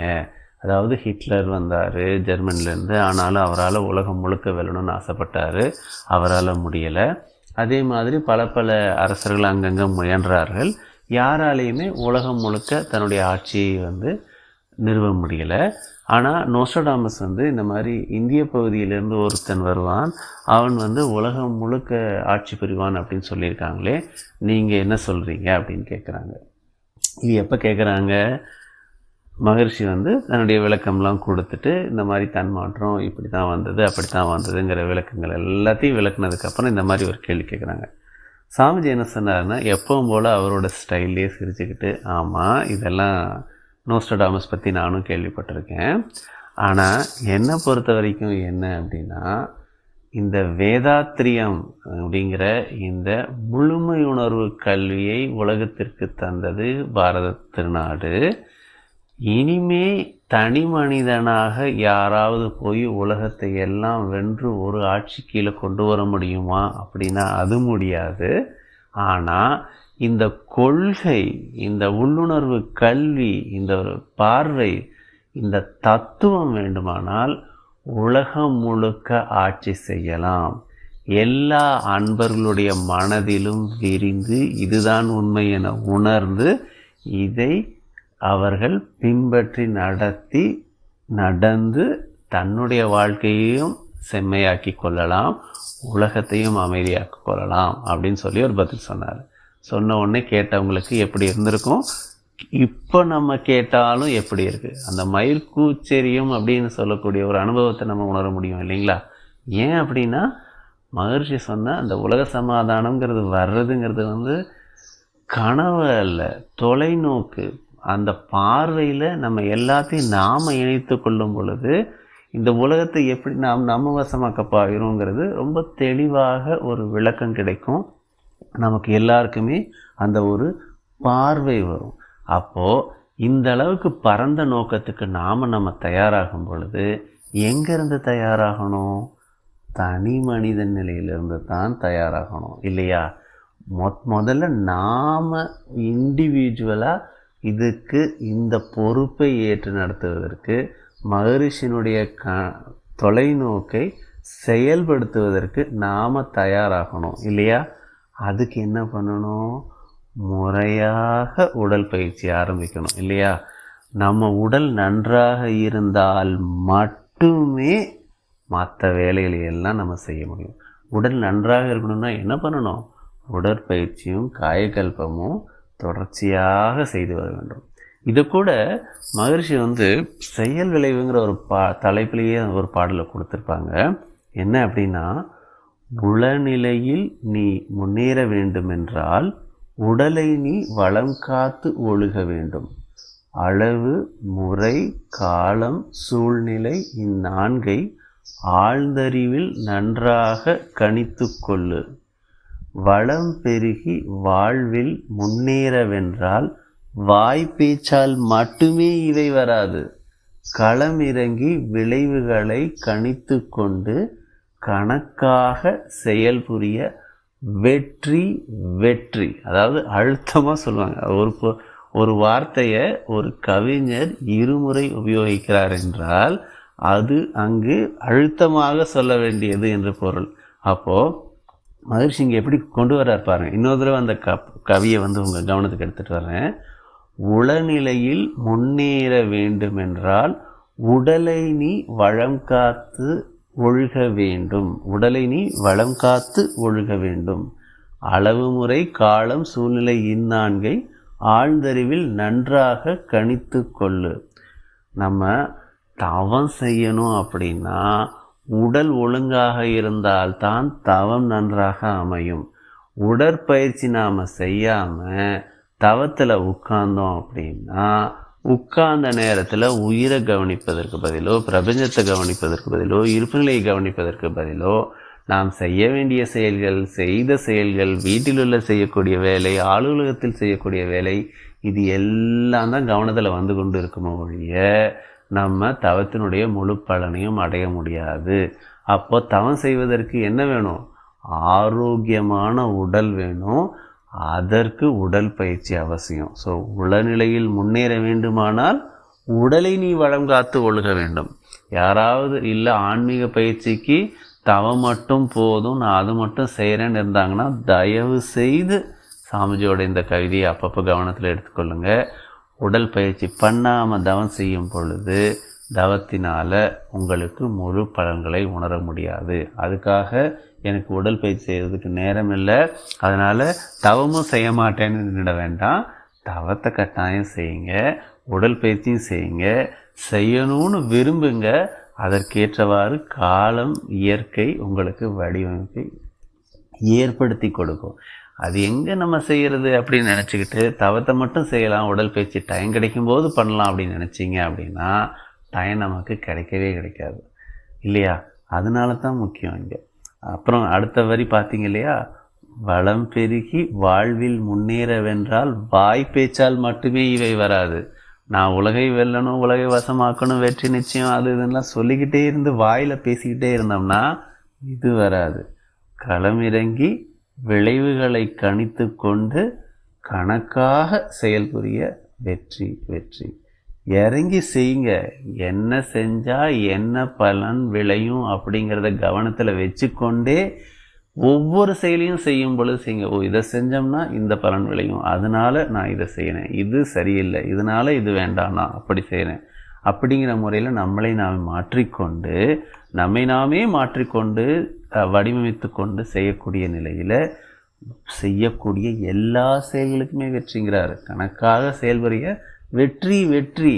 அப்போது என்ன பண்ணணும்? உடற்பயிற்சி ஒழுங்காக பண்ணிவிட்டு தவம் பண்ணும் பொழுது தவத்துலேயும் மன அலை சூழல் குறையும், பல பலன்கள் கிடைக்கும். அதாவது நம்ம இன்றைக்கி சொல்லுவாங்க, இந்த பயிற்சி செய்யும் பொழுது அறிவியல் பூர்வமாக அந்த பலன் கிடைக்கிறது, இந்த பலன் கிடைக்கிறது அப்படிங்கிறது. அந்த பலன்கள் எல்லாமே மாறிக்கொண்டே போகும். ஏன்னா நம்ம பார்க்கறது, தேடுறது, நமக்கு கிடைச்சது நமக்கு சந்தோஷம். ஆனால் அது மட்டுமா? அதை தவிர எத்தனையோ பலன்கள் இருக்குது இல்லையா? அதாவது நம்ம ஒரு பெரிய ஓவியம் ஒன்று வரைஞ்சிருக்காங்க, இல்லை ஒரு பெரிய பிக்சர் ஒன்று வரைஞ்சி வச்சுருக்காங்க, இல்லை ஒரு உலக மேப்பையே பார்க்க சொல்கிறாங்க. அவங்கள பாருங்கள், உங்களுக்கு என்ன தெரியுது, எந்த நாடு தெரியுதுன்னா, நம்ம எந்த நாட்டை பார்க்க விரும்புகிறோமோ அந்த நாடு நமக்கு அந்த மேப்பில் தெரியும் இல்லையா? இதோ இங்கே இந்தியா இருக்குது, இதோ அங்கே கனடா இருக்குது, இதோ அங்கே அமெரிக்கா இருக்குது அப்படின்னு நம்ம சொல்லிக்கிட்டு இருப்போம். ஆனால் அது மட்டும் அமெரிக்கா மட்டும்தான் அந்த மேப்பில் இருக்கா, இந்தியா மட்டும்தான் அந்த மேப்பில் இருக்கா அப்படின்னு பார்த்தோம் அப்படின்னா அப்படி இல்லை, எல்லாமே இருக்குது அப்படின்னு சொல்லலாம் இல்லையா? அதே மாதிரி தான் இந்த பலன் கிடைக்குது, அந்த பலன் கிடைக்குதுன்னா அந்த பலனை நோக்கி நம்ம அதை ஆராய்ச்சி பண்ணும் பொழுது அதற்கான சான்றுகள் கிடைக்கிறது. அதனால் இந்த பயிற்சி நமக்கு இந்த பலன்களை தருகிறது அப்படிங்கிற நிலையில் நாம் அதை சொல்கிறோம். ஆனால் எல்லா பயிற்சிகளுமே கொடுக்க முடியாத சிறப்பை வடிவமைத்து தேடி தேடி தேடி மகரிஷி நமக்கு அழகாக வடிவமைத்து 50 நிமிட உடல் பயிற்சியாக கொடுத்துருக்காங்க, 20 நிமிட தவமாக கொடுத்துருக்காங்க. இன்னும் என்ன வேணும் சொல்லுங்கள்? உலகையே நீ கண்டுபிடிக்கணும், பிரபஞ்சத்தையே கண்டுபிடிக்கணும், மூலத்தையே உணர்ந்து அதோடு ஒன்றி நிற்கிறதுக்கு எவ்வளவு நேரம் ஒதுக்குனா போதும்? 20 நிமிஷம் தவம் போதும் அப்படிங்கிறாங்க இல்லையா? இப்போ நம்ம தேடினோம்னா கிடைக்கும், மகரிஷி எப்படி விளக்கி இருக்காருங்கிறது கிடைக்கும். அதுக்கேற்றவாறு மெல்ல மெல்ல மெல்ல மெல்ல நம்ம மேலே செய்யலாம். அப்போ தான் நமக்கு முதல்ல தெளிவு கிடைக்கும். ஓகே, நம்ம உடல் நன்றாக இருந்தால்தான் சமூகத்திற்கும் நமக்கும் நம்ம குடும்பத்திற்கும் இந்த உலகம் முழுக்கவும் தொண்டு செய்வதற்கு, நம்முடைய கடமையை செய்வதற்கு நாம் தயாராக முடியும். அதுக்கப்புறம்தான் பயிற்சிகள் ஒவ்வொன்றாக என்ன நன்றாக உடல் பயிற்சி செய்ததுக்கு அப்புறம் உடல் தவம், அது மனத்தவமாக மாறும் பொழுது, தவத்தில் உட்காரும் பொழுது தவமும் சிறப்பாக இருக்கும். தவம் சிறப்பாக அமைய நாம் செய்யக்கூடிய செயல்களில் நமக்கு ஒரு விழிப்புணர்வு தெரியும். அதாவது விளைவறிந்த விழிப்புணர்வு இல்லையா? செயல் செய்யும் பொழுதே இதனுடைய விளைவு இதுவாக இருக்கும், அதனால நான் இதை செய்யலாம், அதனால் இதை நான் செய்யக்கூடாது அப்படிங்கிற முறையில் நம்முடைய செயல்களை நாம் வடிவமைத்து கொள்ளுவோம்.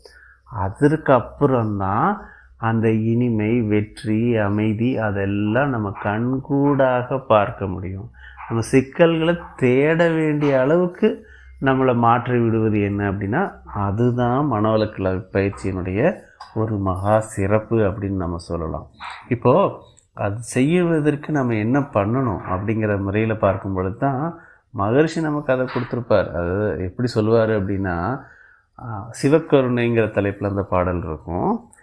ஐவகையாய் கடமைகளை அறிந்து முறையோடு அகத்தூய்மை புறத்தூய்மையோடு ஆற்றி உய்ய தெய்வமென்ற பெரும் பொருளே அறிவு என்ற நிதியாய் திகழ்கின்றது அனைவருள்ளும் எனும் நீதி தேர்ந்து செய்தொழில்கள் அனைத்திலுமே இன்ப துன்ப விளைவாய் சிவக்கருணை மலரும் திருவிளையாடல் கண்டு உய்வதற்கோர் பண்பாடாய் உலக சமயம் தந்தேன்.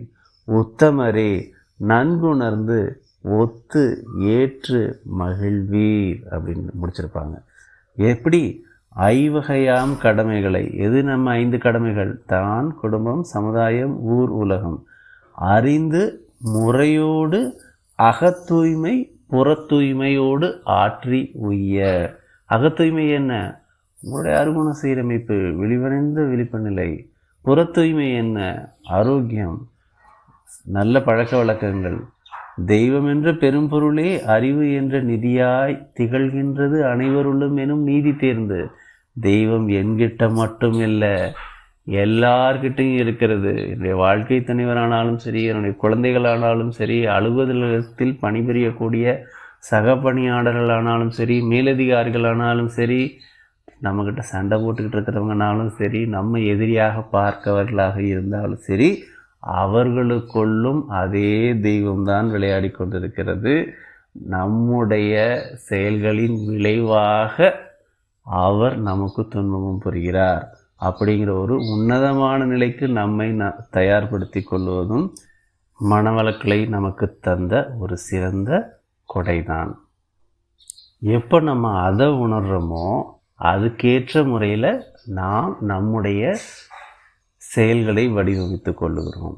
அப்போ தான் அங்கே ஒரு சின்ன பிரச்சனை வரும்.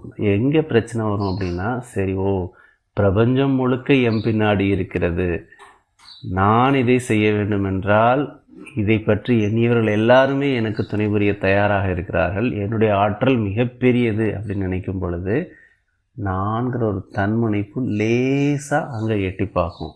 அப்போது என்ன பண்ணணும்? திரும்ப நம்ம மகரிஷியை நினச்சி பண்ணணும். என்ன ஒரு வேண்டுகோள் கொடுப்பார் தெரியும் இல்லையா? இறைவா, நற்கர்மயோகம் உலக சமயம் என்ற எண்ணம் அதை என்னுள்ளத்தை எழுப்பிவிட்டாய் அறிவேன். உறைவாய் என் உள்ளத்து அறிவாய், உனக்கு என்னை தந்தேன், ஒரு சிறிய தொண்டனாக என்னை உலகு காக்கு. முறையாக தலைவர்களை அறிஞர்களை இணைத்து முழு அளவில் மனித குலம் உணர்ந்து ஏற்க செய்வாய். மறைவாக மாந்தருள்ளே அறிவாக உளனி மண்ணுலகில் மக்களிடம் பரவவிடல் வேண்டும். எப்படி ஆரம்பிக்கிறார் பார்த்தீங்களா மகரிஷி? நற்கர்மயோகம்தான் உலக சமயம் என்ற எண்ணத்தை என்னுள்ளே நீ எழுப்பிவிட்டாய், அதை நான் அறிவேன். உறைவாய் என்னுள்ளத்து அறிவாய், நீயே எனக்குள்ள அறிவாக விளங்கு. உனக்கு என்னை தந்தேன், உனக்கு இந்த இயற்கைக்கு இந்த அறிவுக்கு நான் என்னையே அர்ப்பணித்து விட்டேன். ஒரு சிறிய தொண்டனாக என்னை உலகு காக்கு. நான் என்னை இறைவனுக்கு தந்து விட்டேன். நானும் இறைவனும் வேறல்ல, நானும் இயற்கையும் வேறல்ல. அந்த நிலையிலே இயற்கையில் உள்ள அனைத்து ஆற்றல்களும் எனக்கு கிடைக்கும்.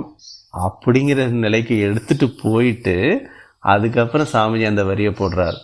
ஒரு சிறிய தொண்டனாக என்னை உலகு காக்கு. அங்கே தான், இதுதான் முக்கியம்.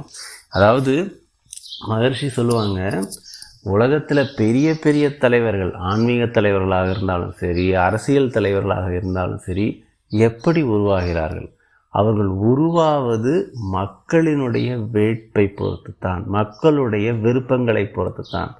இப்போ தேர்தல் காலங்கிறது வர்றதுனால மக்கள் எல்லாம் அதை பற்றி தமிழகத்தில் சிந்தித்து கொண்டு இருக்கிறதுனால திரும்ப இந்த சிந்தனையில் அந்த கவனத்தையும் எடுத்துகிட்டு வரோம். அதாவது பெரும்பாலும் ஒரு பெரிய குற்றச்சாட்டு மக்களுடைய மனதில் அங்கங்கே எழுந்து கொண்டே இருக்கும்.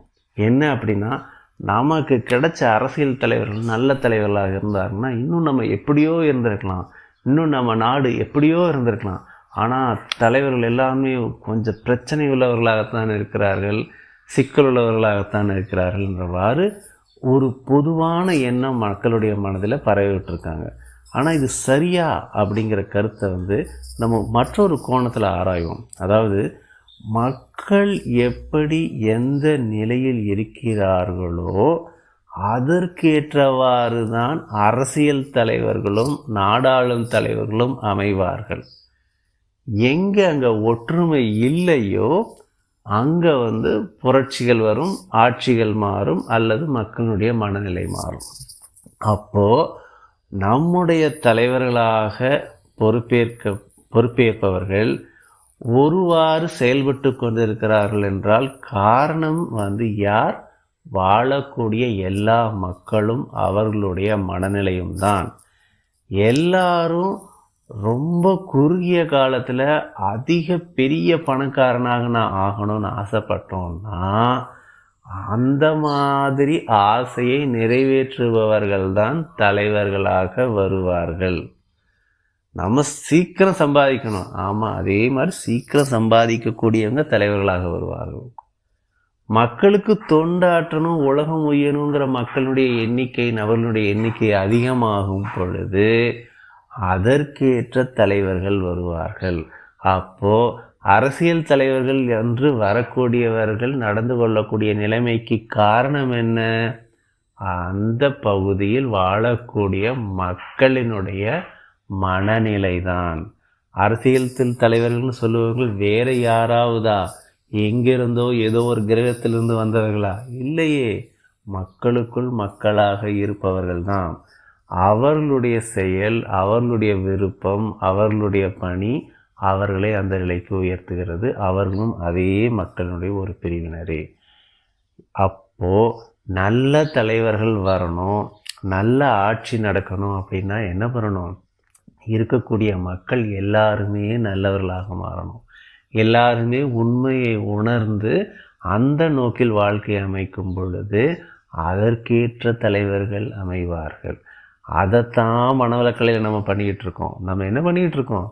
கிராமமாக, ஊரா, மாநிலமாக மனவளக்கலைங்கிற பயிற்சி நீங்கள் பண்ணுங்கள். உங்கள் உடம்பை பார்த்துக்கோங்க, உங்கள் மனதை கட்டுக்குள்ளே எடுத்துகிட்டு வாங்க, நல்ல முறையில் வாழ்க்கை அமைத்து கொள்ளுங்கள், உயர்ந்த பண்புகளை உங்களுடைய வாழ்க்கை நெறிகளாக மாற்றிக்கொள்ளுங்கள்னு சொல்கிறோம். அப்போது மக்கள் அவ்வாறு மாற மாற மாற மக்களுக்கு அமையக்கூடிய தலைவர்களும் அவ்வாறே அமைவார்கள். அப்போது நல்ல தலைவர்கள் வேணும்னா என்ன பண்ணணும்? மனவளக்கலை மன்றங்கள் வீதிக்கு வீதி வரணும், வீட்டுக்கு வீடு வேதாத்திரியம் முழங்கணும், இல்லையா?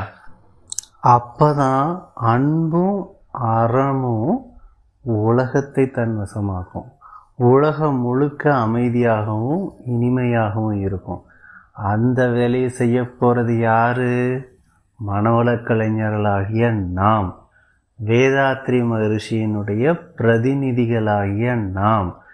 உலக சமாதானம் இன்னும் 150 ஆண்டுகளுக்குள் மலரும் என்ற அருட்தந்தை வித்திட்ட விதையை மரமாக்கும், செடியாக்கும் பொறுப்புகளை மேற்கொள்ளும் நாம். அதுக்கு நாம் என்ன பண்ணணும்? முதல்ல நம்மை தயாராக்கி கொள்ள வேண்டும். உலகம் வேதாத்திரியம் வசமாகும், வேதாத்திரியம் உலகத்தை ஆட்சி செய்யும். வேதாத்திரிய பிரதிநிதிகளாகிய நாம் அந்த வேலையை செய்வதற்கு நம்மை தயார்படுத்தி கொள்ள வேண்டும். எப்படி தயார்படுத்தி கொள்ளுவோம்? முதல்ல உலகை வெல்லுவோம் என்ற நம்பிக்கை நமக்குள் வர வேண்டும். பிறகு நம்முடைய செயல்கள் அதை ஒட்டியே நடைபெற வேண்டும். அதற்கு நல்ல உடற்பயிற்சி, சிறந்த தியானம், முறையான அகத்தாய்வு, நம்முடைய எந்த செயலாக இருந்தாலும் அந்த செயல்களில் விளைவறிந்த விழிப்புணர்வோடு செயல்புரிய வேண்டும்.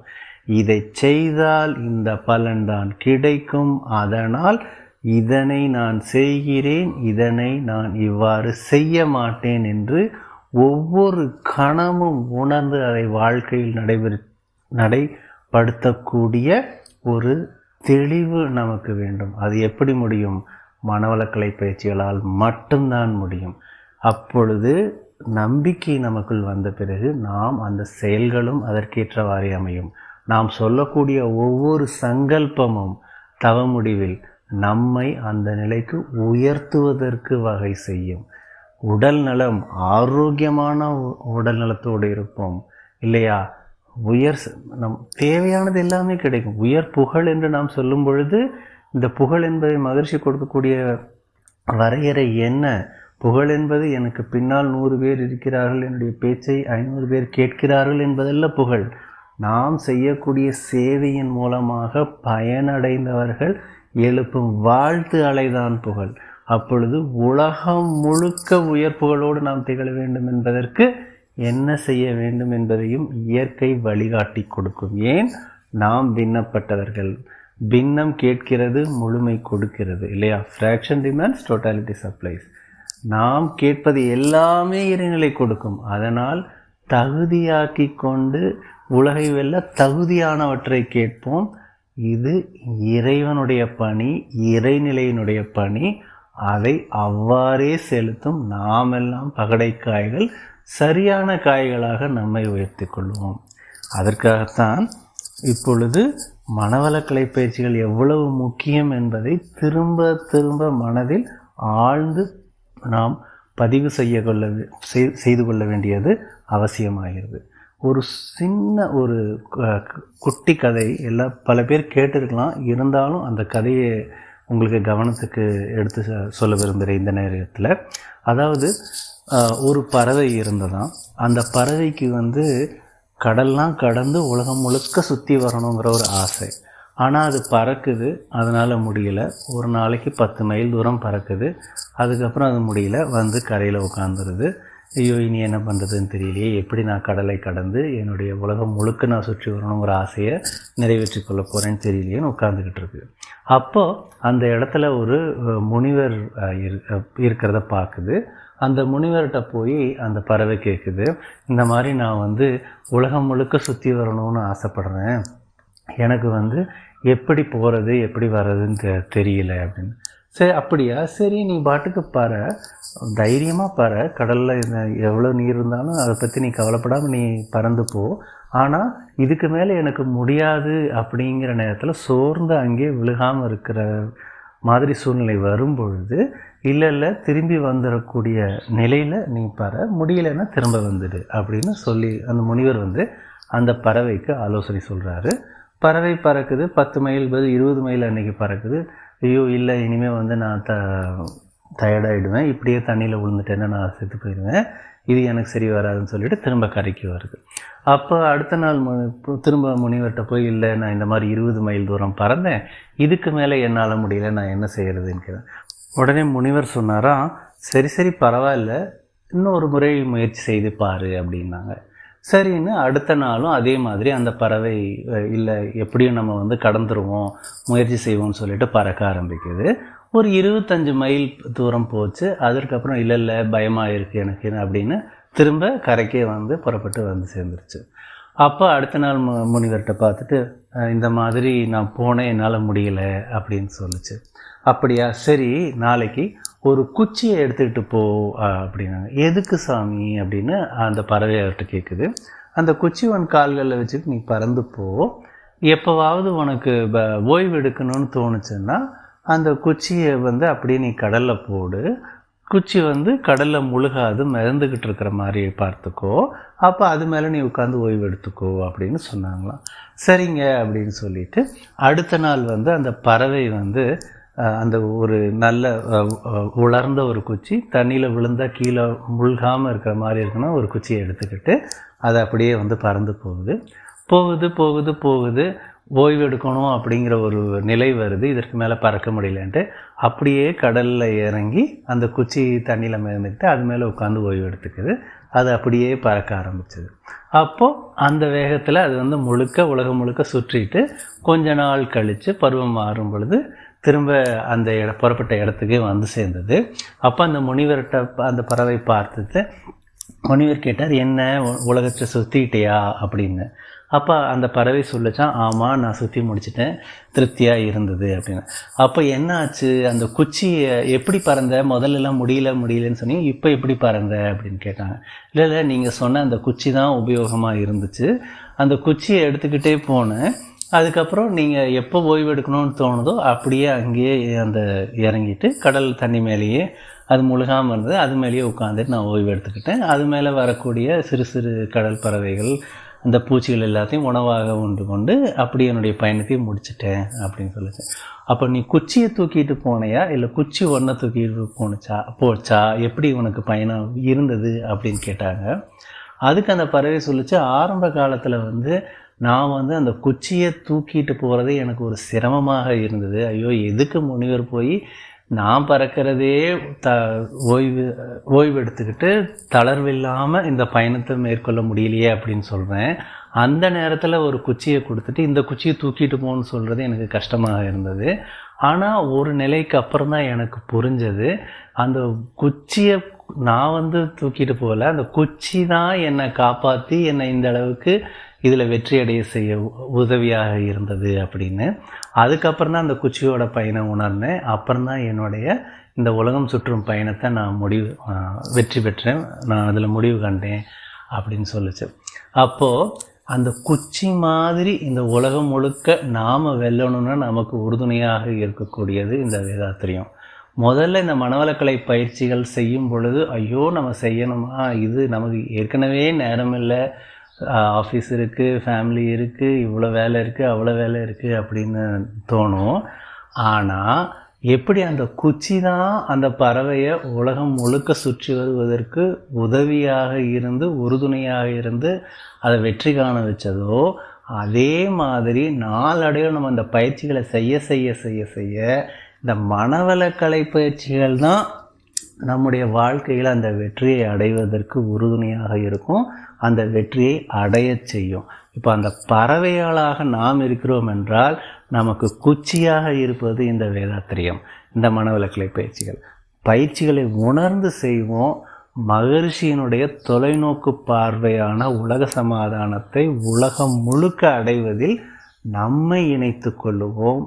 இயற்கையினுடைய அனைத்து ஆற்றலும் நம் பின்னால் நம்மை அந்த வெற்றியை அடையச் செய்யும் என்ற ஒரு தீர்க்கமான சங்கல்பத்தை நம்பி செய்து வெற்றியடைவோம். இறையருளும் குருவருளும் என்றும் நமக்கு துணை செய்யும். ஏனென்றால் இது இறையின் பணி, குருவின் ஆணை. அதனால் தயங்க வேண்டியதோ ஓய்வெடுக்க வேண்டியதோ நம்முடைய தேவையாகவே இருக்காது. இறைவனும் குருவும் அதை பார்த்து கொள்வார்கள் என்பதுதான் சிறப்பு. எனவே அந்த நோக்கில் உலகையே மனவளக் கலைஞர்களாக நாம் அனைவரும் வெல்வோம் என்று இறைவர்களையும் குருவர்களையும் வேண்டி இந்த சிந்தனையை நிறைவு செய்து கொள்கிறேன். வாய்ப்பு அளித்த ஐடி இயக்குநரகத்து அனைத்து அன்பர்களுக்கும் என்னுடைய நன்றிகளை உளமார்ந்த பாராட்டுகளையும் தெரிவித்து கொண்டு இந்த சிந்தனை நிறைவு செய்து கொள்கிறேன். இறையருளும் குருவருளும் என்றும் நமக்கு துணை செய்யட்டும். வாழ்க வையகம், வாழ்க வையகம், வாழ்க வளமுடன். நன்றிகள் ஐயா, வாழ்க வளமுடன். அன்பானவர்களே, மிகவும் சிறப்பாக அன்பிற்கும் மரியாதைக்கும் உரிய உலக சமுதாய சேவா சங்கத்தின் பேராசிரியர் அருள்நிதி நரேஷ் பாபு ஐயா அவர்கள் உலகையே நீ உன்வசமாக்கலாம் என்ற தலைப்பிலே நல்ல பல விளக்கங்களை அளித்து நம்முடைய சிந்தனையை உயர்த்தி இருக்கின்றார்கள். ஐயா அவர்களுக்கு நமது நன்றிகளை வாழ்த்தின் மூலம் தெரிவிக்கும் விதமாக அனைவரும் தவ நிலைக்கு வந்துவிடுமாறு அன்போடு கேட்டுக்கொள்கிறோம். மதிப்பிற்கும் மரியாதைக்கும் உரிய பேராசிரியர் அருள்நிதி நரேஷ் பாபு ஐயா அவர்கள் வாழ்க வளமுடன். ஐயா அவர்களின் உடல் நலம் வாழ்க வளமுடன். ஐயா அவர்களின் அன்பு குடும்பம் வாழ்க வளமுடன். ஐயா அவர்களின் அனைத்து பணிகளும் சிறப்பாக நடைபெற வாழ்க வளமுடன். அன்பர்களே, இன்றைய தினம் பிறந்த நாள் திருமண நாள் கொண்டாடி மகிழும் அன்பர்கள் அனைவருக்கும் குருவினுடைய நினைவில் நின்று வாழ்க வளமுடன் என வாழ்த்தி மகிழ்கின்றோம். அன்பர்களே, நேற்றைய தினம் நிறைய அன்பர்கள் குருகாணிக்கை வழங்கி மகிழ்ந்திருக்கின்றார்கள்.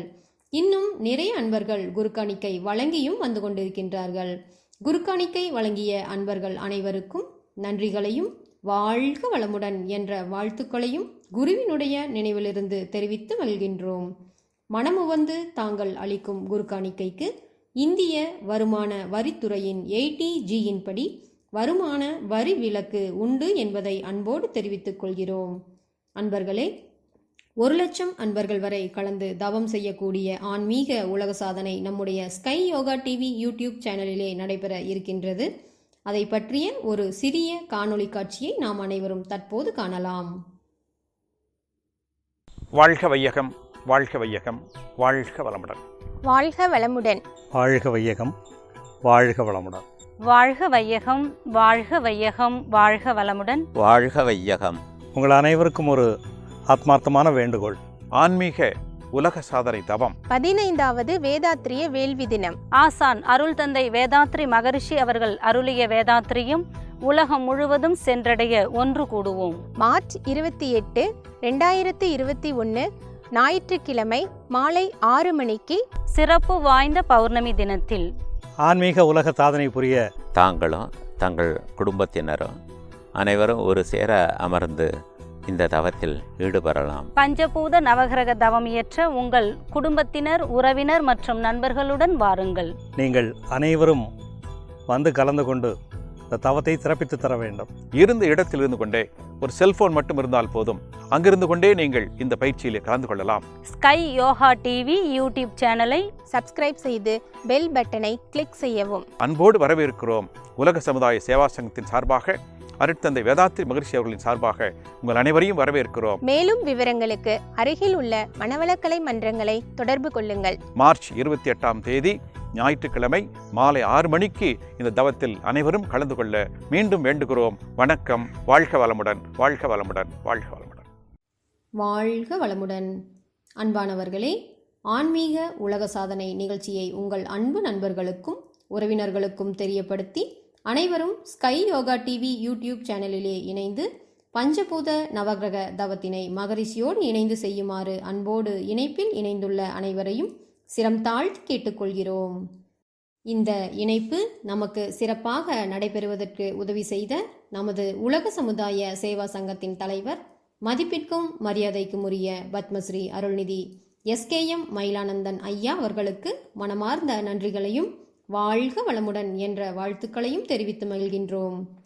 அதேபோல இணையம் வழியாக இந்த இணைப்பு காலை 5:15 மணி முதல் இரவு 9 மணி வரை பல்வேறு நிகழ்ச்சிகளோடு பெங்களூரில் இருந்து சிறப்பாக இயக்கிக் கொண்டிருக்கும் நமது உலக சமுதாய சேவா சங்கத்தின் தகவல் தொழில்நுட்ப இயக்குனர், மதிப்பிற்கும் மரியாதைக்கும் உரிய பேராசிரியர் அருள்நிதி கிறிஸ் முரளி ஈஸ்வர் ஐயா அவர்களுக்கும் மனமார்ந்த நன்றிகளையும் வாழ்க வளமுடன் என்ற வாழ்த்துக்களையும் தெரிவித்து மகிழ்கின்றோம்.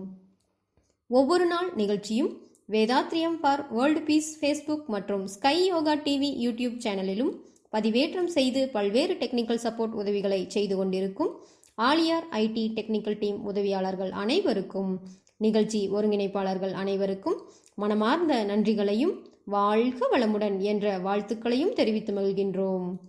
இன்றைய தினம் நம்முடைய ஸ்கை யோகா டிவி யூடியூப் சேனலில் மாலை நிகழ்வில் கலந்து கொண்டு நிகழ்ச்சியை சிறப்பித்த அன்பர்கள் அனைவருக்கும் குருவினுடைய நினைவில் நின்று உலக சமுதாய சேவா சங்கத்தின் சார்பில் மனமார்ந்த நன்றிகளையும் வாழ்க வளமுடன் என்ற வாழ்த்துக்களையும் தெரிவித்து மகிழ்கின்றோம். இனி அடுத்த ஆங்கில நிகழ்ச்சி பற்றிய அறிவிப்புகள். தொடர்ந்து நமது ஸ்கை யோகா டிவி யூடியூப் சேனலில் பேராசிரியர் ஆங்கிலத்தில் உரை நிகழ்த்தி, அதனைத் தொடர்ந்து அறிவிப்புகள், உலக நலவாழ்த்தோடு இன்றைய நிகழ்ச்சி நிறைவு பெறுகின்றன. இனி நாளைய நிகழ்ச்சி பற்றிய அறிவிப்புகள். வழக்கம் போல் நாளை காலை 5:15 மணிக்கு இறைவணக்கம், குருவணக்கம், 5:30 மணிக்கு 9 மைய தவம் தமிழில் நடைபெறும். 6 மணிக்கு உடற்பயிற்சி, 7 மணிக்கு ஆங்கிலத்தில் 9 மைய தவம். காலை 10:50 மணிக்கு துரிய தவம் இயற்றி மகரிஷி அவர்களின் கவிதையை தொடர்ந்து 11 மணிக்கு ஆசான் அருட்தந்தை வேதாத்ரி மகரிஷி அவர்களின் சிறப்பு சொற்பொழிவு. நாளை மாலை நிகழ்வுகள். மாலை நிகழ்ச்சியாக 6 மணிக்கு ஸ்கை யோகா டிவி யூடியூப் சேனலில் மகரிஷியோடு இணைந்து பஞ்சபூத நவகிரக தவம் ஆன்மீக உலக சாதனை புரிய அனைவரும் ஆசான் அருட்தந்தை வேதாத்ரி மகரிஷியுடன் இணைந்திடுவோம். அன்பர்களே, ஒவ்வொரு நாளும் நம்முடைய மனவளக்கலை பேராசிரியர்கள் தமது அனுபவங்களோடு வேதாத்ரி கருத்துக்களை பல்வேறு தலைப்புகளில் காலை மாலை 2 வேளைகளிலும் நல்ல பல விளக்கங்களை அளித்து நம்முடைய சிந்தனைகளை உயர்த்தி வருகின்றார்கள். எல்லா நிகழ்ச்சிகளிலும் அன்பர்கள் கலந்து கொண்டு பயன்பெற வேண்டுமாய் அன்போடு கேட்டுக்கொண்டு, ஒவ்வொரு நாள் நிகழ்ச்சியையும் உங்களுடைய அன்பு நண்பர்களுக்கும் உறவினர்களுக்கும் கூறி அனைவரையும் நிகழ்ச்சியில் கலந்து கொண்டு பயன்பெற செய்ய வேண்டுமாய் அன்போடு கேட்டுக்கொண்டு, ஒவ்வொரு நாள் நிகழ்ச்சியும் Vethathiriyam for world piece Facebook மற்றும் ஸ்கை யோகா டிவி யூடியூப் சேனலிலும் பதிவேற்றம் செய்யப்பட்டு இருக்கின்றது. அனைத்து நிகழ்ச்சிகளையும் அனைவரும் ஓய்வு நேரங்களில் கேட்டு மகிழலாம்.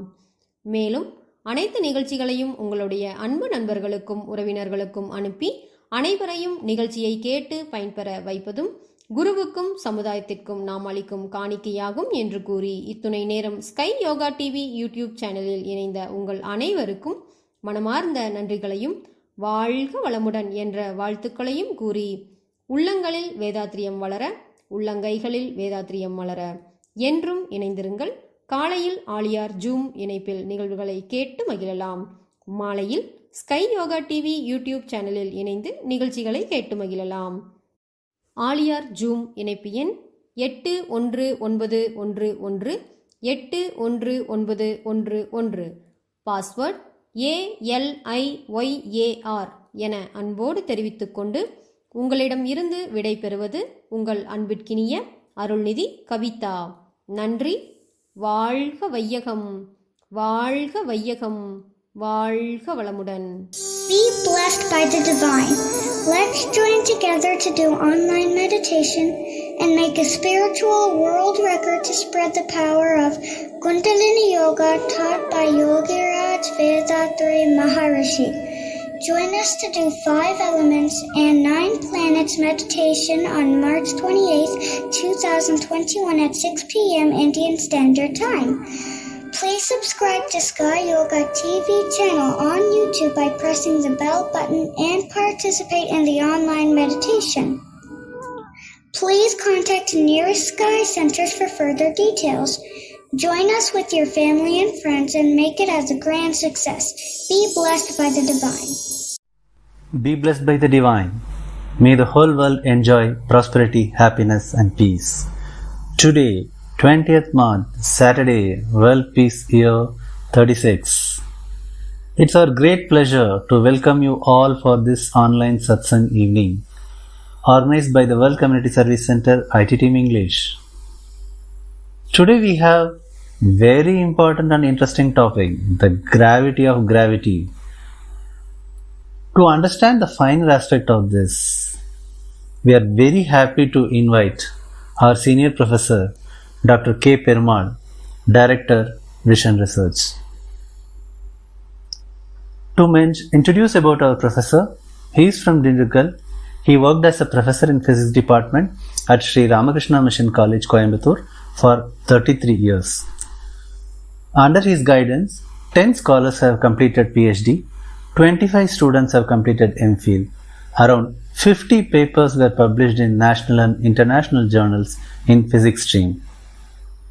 Professor has been awarded as a Best NSS Program Officer in Tamil Nadu state level.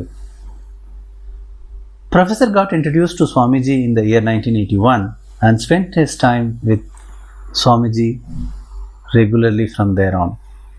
He became the Director of Vision during the year 2004 and currently handling several development activities of World Community Service Center, including coordination of study centers, forming the syllabus, coordinating with the universities, etc. He is also in charge of all MPhil and PhD works in Vision Department under Research Wing. He is also in charge of the digital library at Aliyar Temple of Consciousness. Now would request our senior professor, Dr. K. Perumal sir, to have his insightful thoughts on gravity of gravity. Over to you, sir. வாழ்க வளமுடன். Be blessed by divine. Be blessed by divine. Dear Sky members, dear brothers and sisters, today we will be discussing about the gravity of gravity. Swamiji has given his ideas in the book Gravity of Gravity and the Consciousness.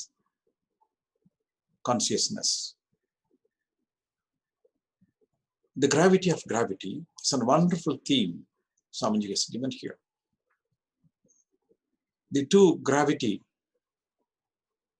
the first one that means the most significant, the importance. The second gravity that means the Brahman, the Almighty, the God, the absolute space, the omnipotent, omniscient. So all these things that they belong to the second gravity. In Tamil we say as Brahma, Kadavul, Deivam, Perachal. For everything here Swamiji calls us the gravity. So understanding the importance and significance of the Brahman, of the Almighty, of the omnipotent nature. So there comes the gravity of gravity, which is the biggest in the universe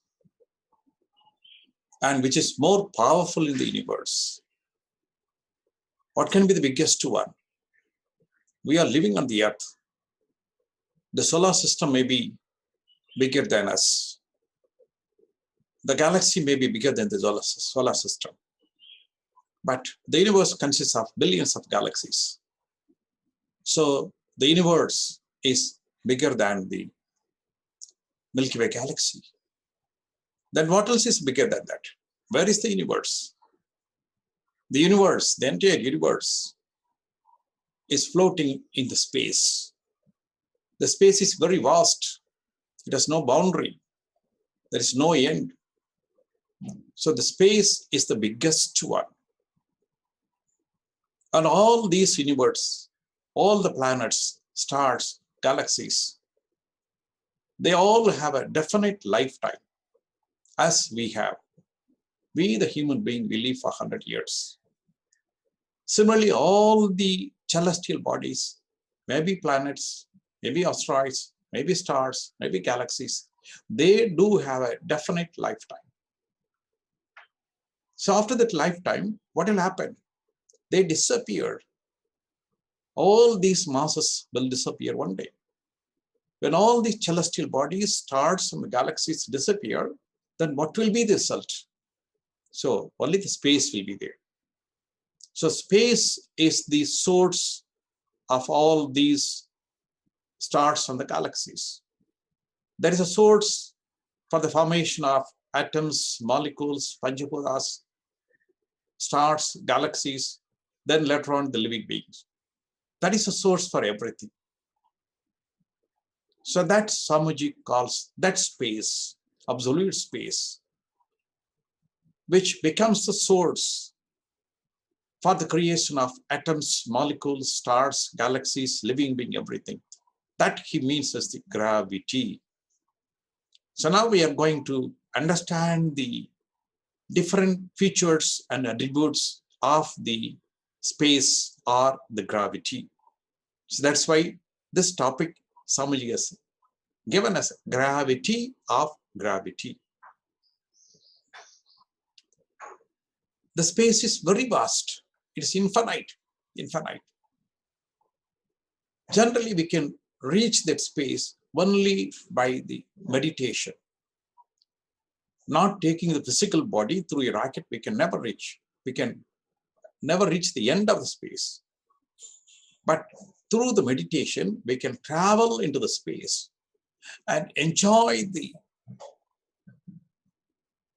features of the space. What does space consist of? For scientists, it is a vacuum. And the philosophers finally say that space as the God. The philosophers say the space as the God. Scientists say the space as the vacuum. But is it a pure vacuum? According to scientists, it may be, but it consists of energy.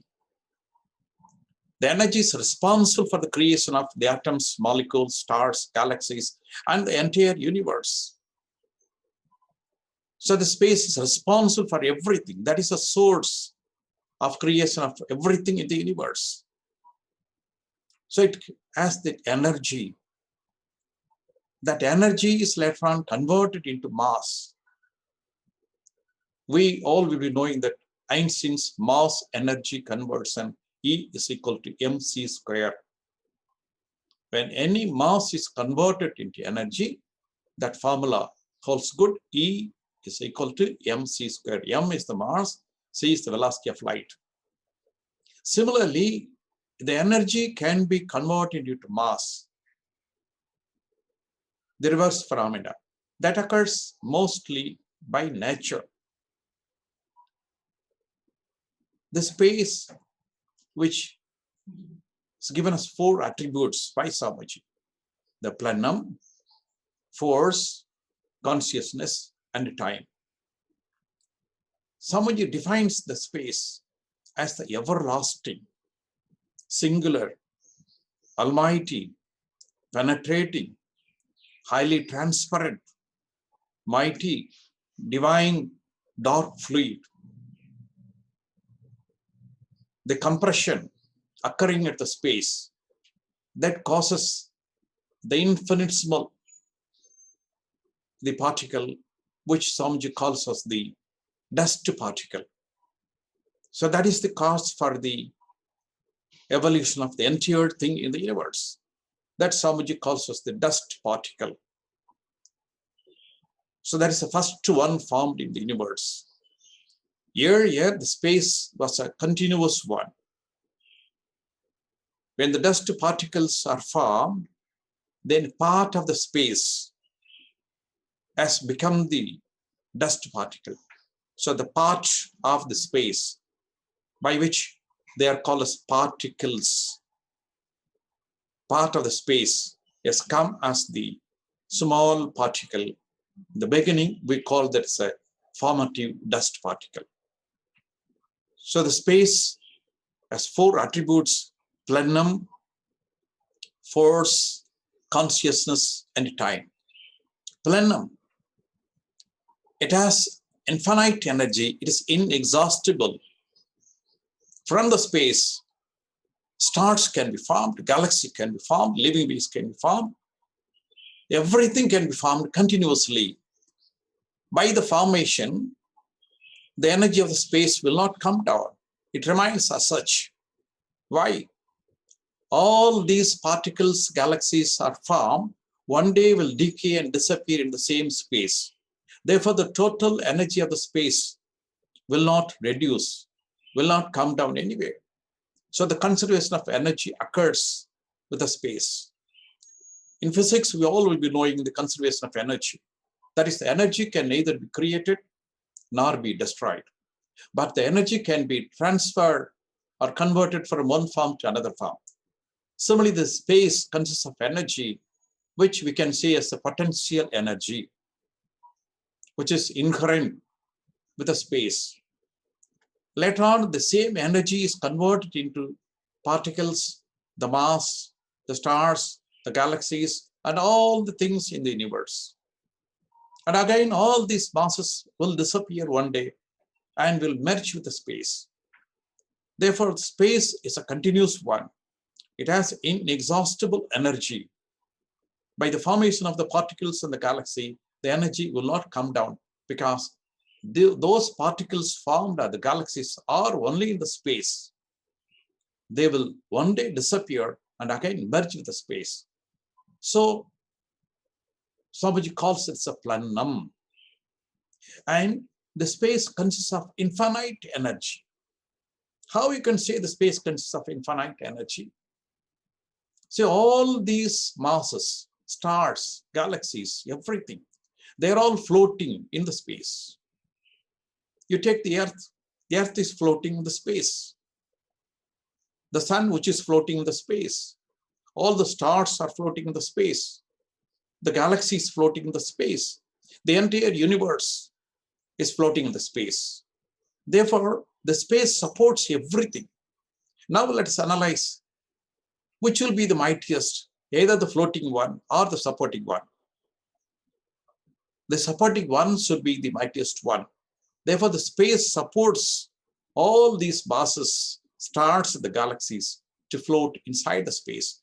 So space is the mightiest one. That's why we call us the Almighty. And the space has the consciousness also. It has the consciousness. All the intelligence, all the consciousness, what we see in the world or among the living beings, they're all the contributions of the space. The space has a total consciousness.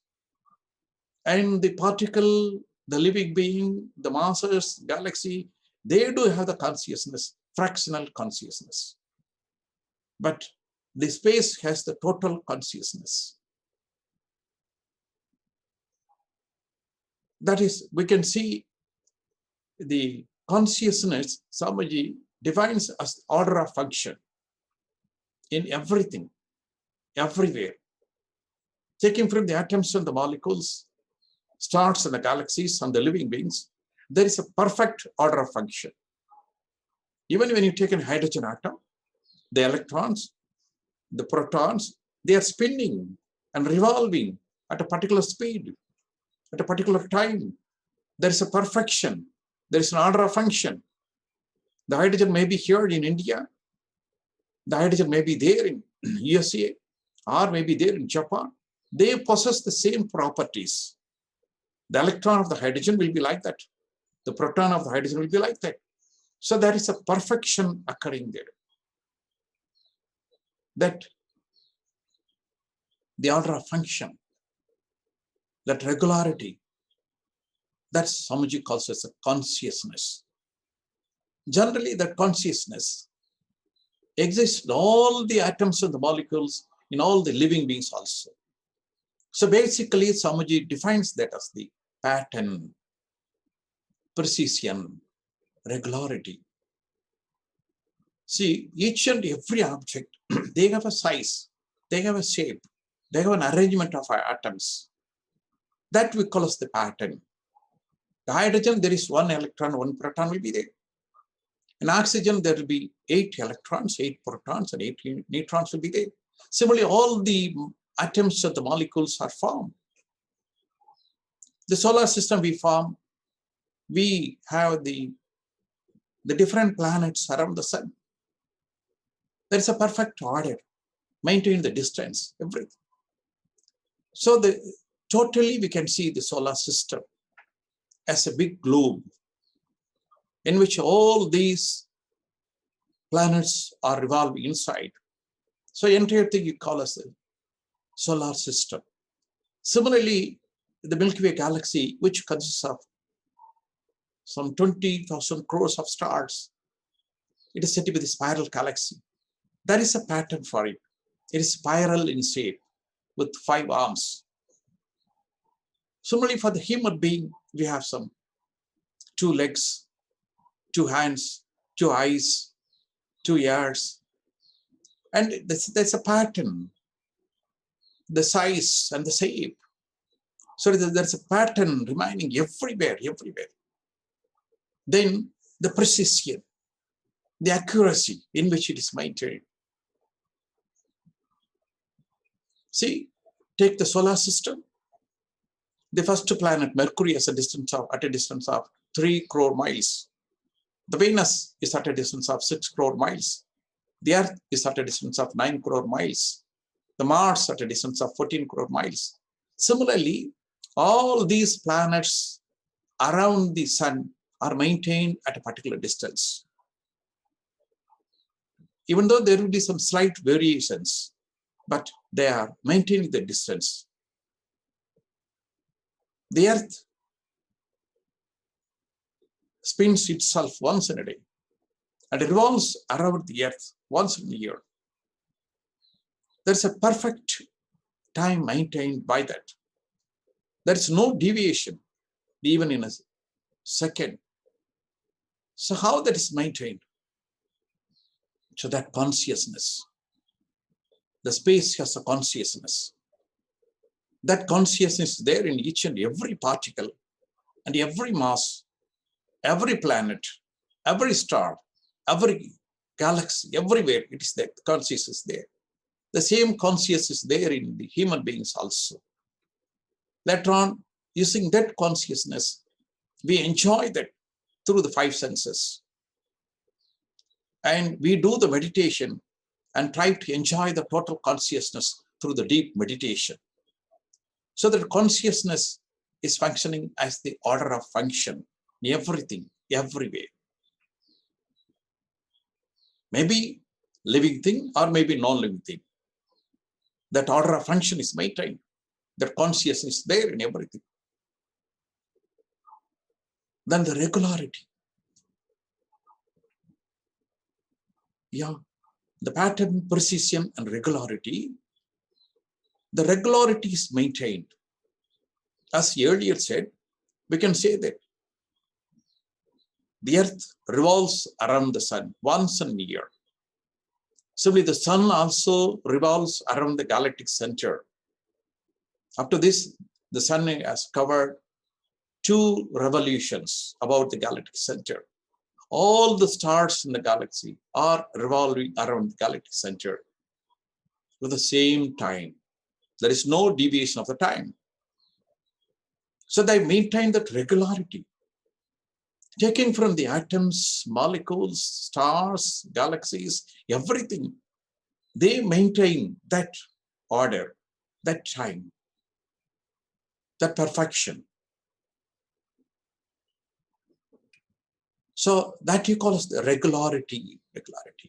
So the pattern, precision, regularity are there in all the atoms of the molecules, living things and the non-living things. So that the consciousness exists in that way. Then coming to the living being, they have something more. Besides this pattern, precision and regularity, they have something more. Cognition, experience and discrimination. Cognition, they can feel, they can enjoy. The pain and the pleasures are felt by the living beings. That we call the cognition. Experience. So the pain, the pleasure, the difference, they can experience, they can compare what happened today, what happened yesterday. So they can compare. So the experience through their senses, they can enjoy, they can suffer. So these experiences are there for the living beings. So these experiences are not for the non-living things. The cognition and experience and the discriminations are the specialities for the living beings. Then coming to the discrimination, we have different kinds of experiences, but we can differentiate the different experiences. See, we are tasting the different fruits. Maybe apple, maybe the banana, maybe the guava, or maybe the pomegranate, whatever may be. Different tastes we are enjoying. Almost they are all sweet. But the sweet itself, there are some differences. The sweet coming from the mango is different from the sweet coming from the banana or the pineapple. So that is the discrimination. So we, the human being, we have the discrimination capacity, and which we can extend to 7%. But the animals, they do have the discrimination capacity to some extent. Similarly, all the living beings, they have this cognition, experience, and discriminations. So the consciousness level works in that way here. So the consciousness, we can say, as the order of function. Everything, every way.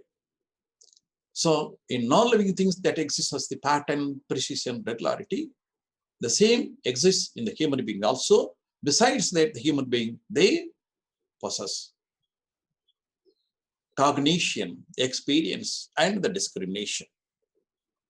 Okay, then comes the time, which is the fourth character in the space. What do you mean by time? The space is full of energy, infinite potential. So that infinite energy and the infinite potential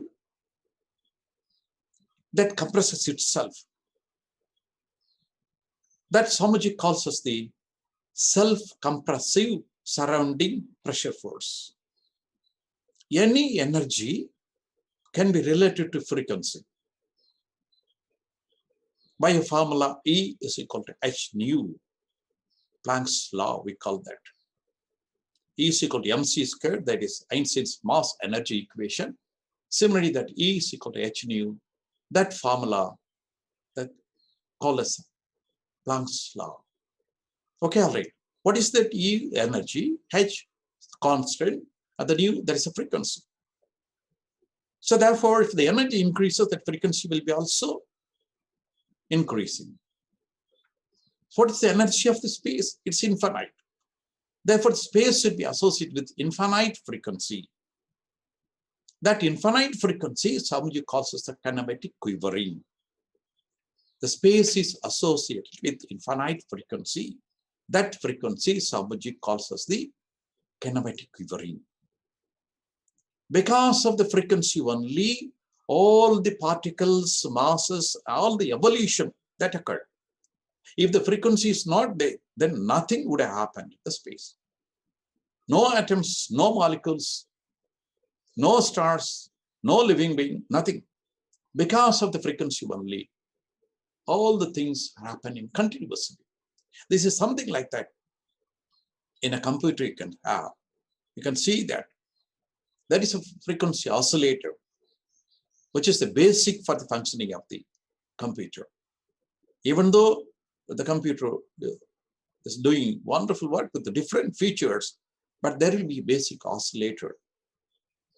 Depending upon the frequency, that speed of the computer system determined. That frequency is responsible for all the functions in the computer. Similarly, in the space, there is a frequency which Swamiji calls as the kinematic quivering. That is responsible for everything to happen in the universe. That frequency Swamiji calls as the kinematic quivering. Okay, all right. So how that universe is formed, how that gravity that transformed into the different particles of the masses.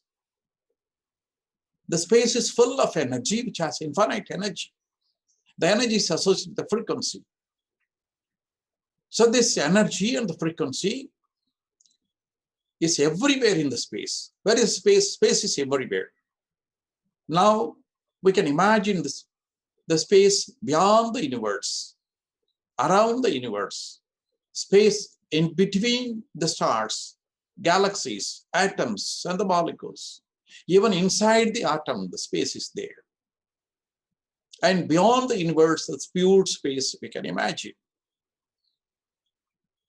So the pure space with infinite energy and the infinite frequency. Whenever there occurs a small deviation at some points, immediately that will be compensated by the surrounding energy. So when it is compensated, there occurs a whirling effect, spinning effect. This is something similar to the cyclone formation. How the cyclone is formed? The atmosphere, the air is around the earth. Due to solar radiation, the air gets heated.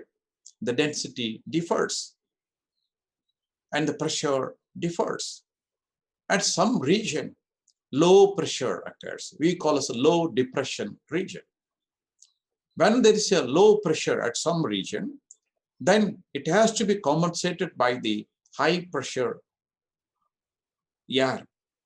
So the air from other region, the high pressure region, they are reaching the low pressure area.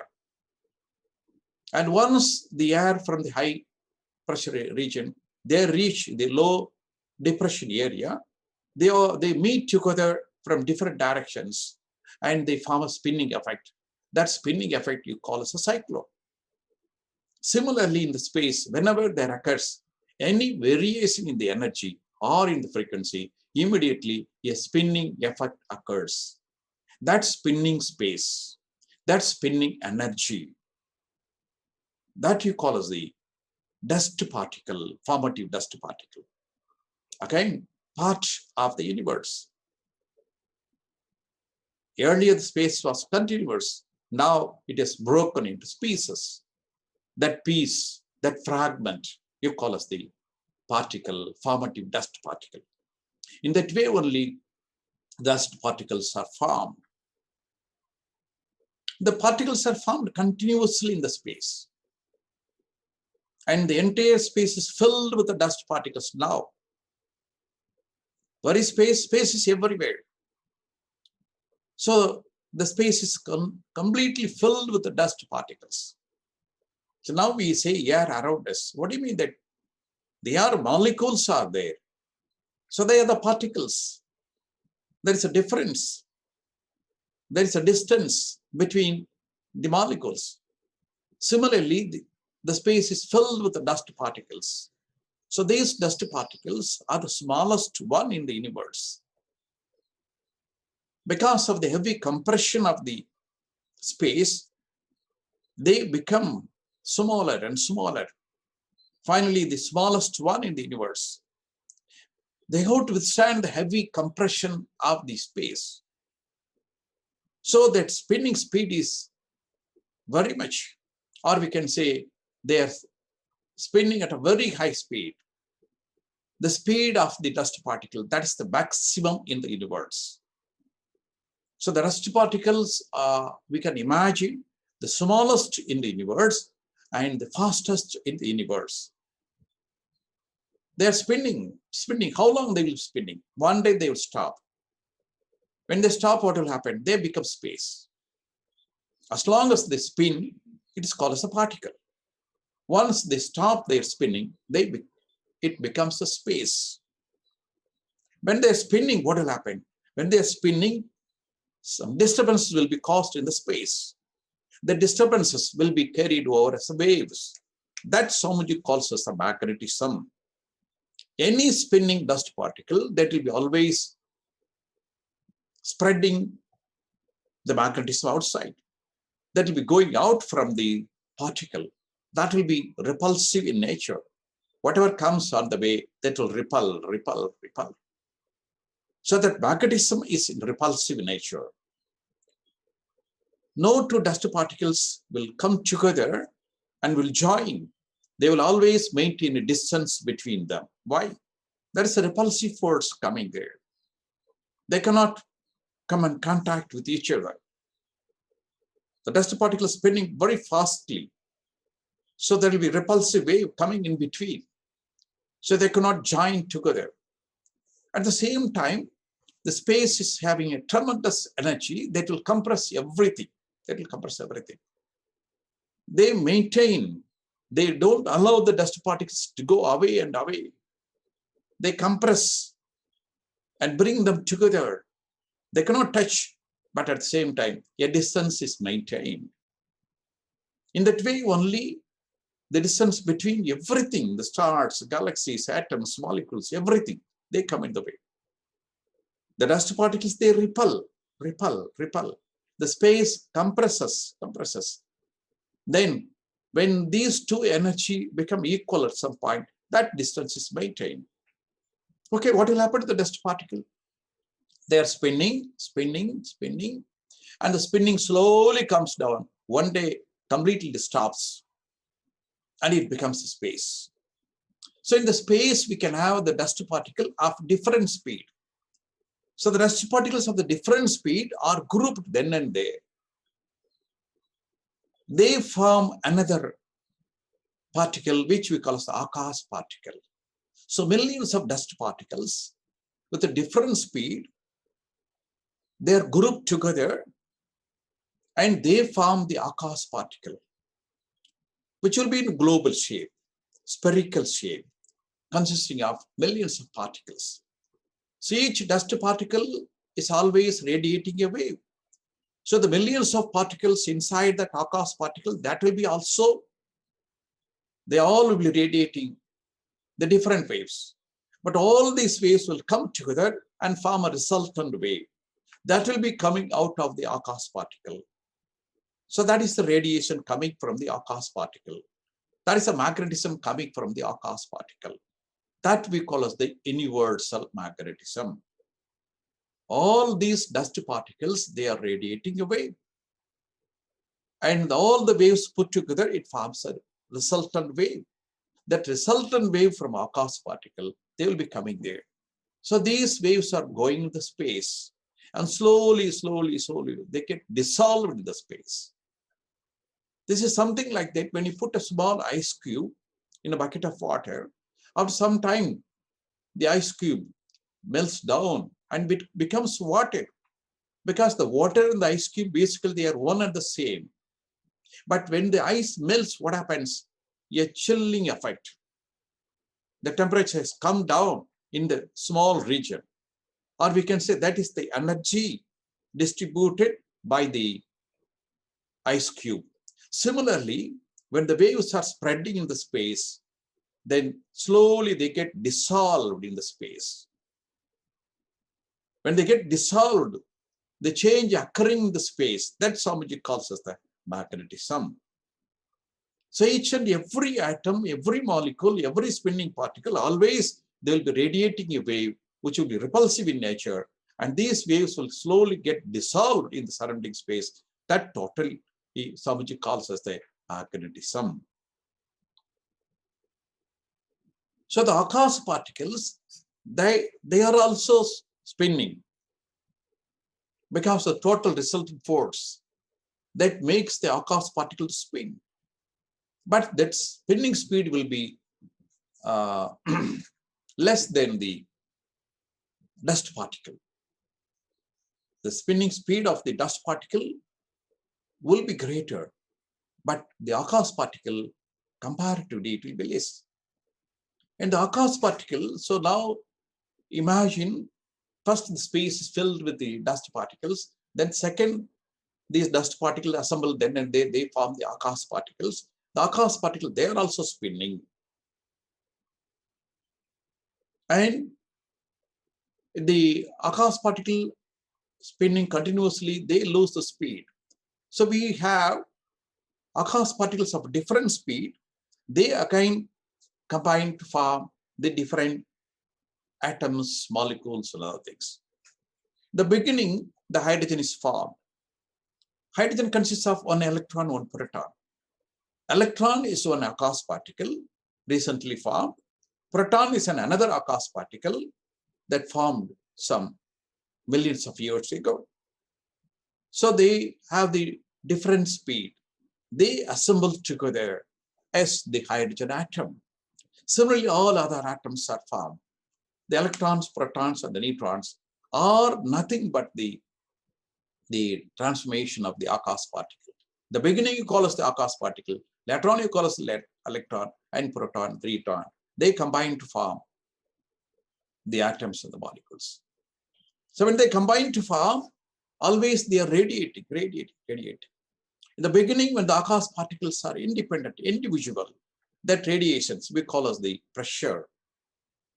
When they combine to form hydrogen-like structures and the other gases, then generally we call as the air, in which the energy coming from the air media you call as the sound.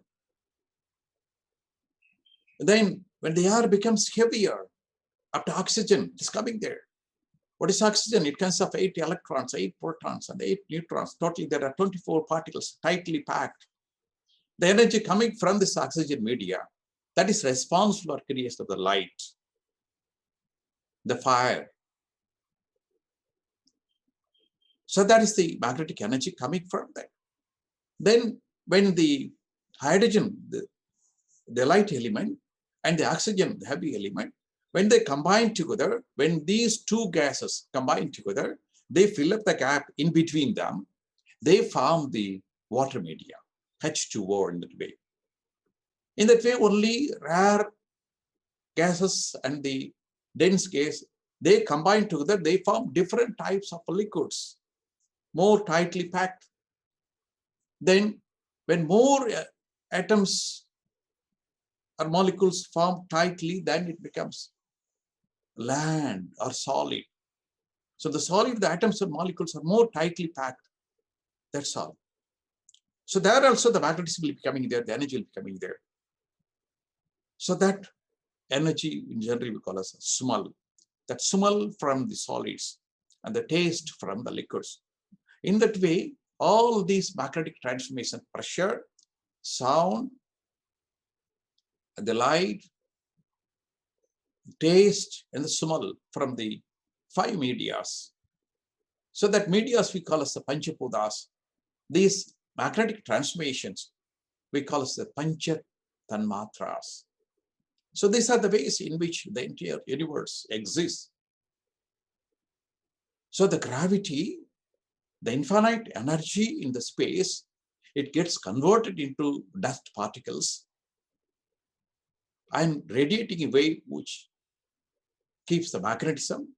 Then these dust particles, they assemble together, they form the atoms, molecules, Panchabhutas, the entire universe, the stars and the planets.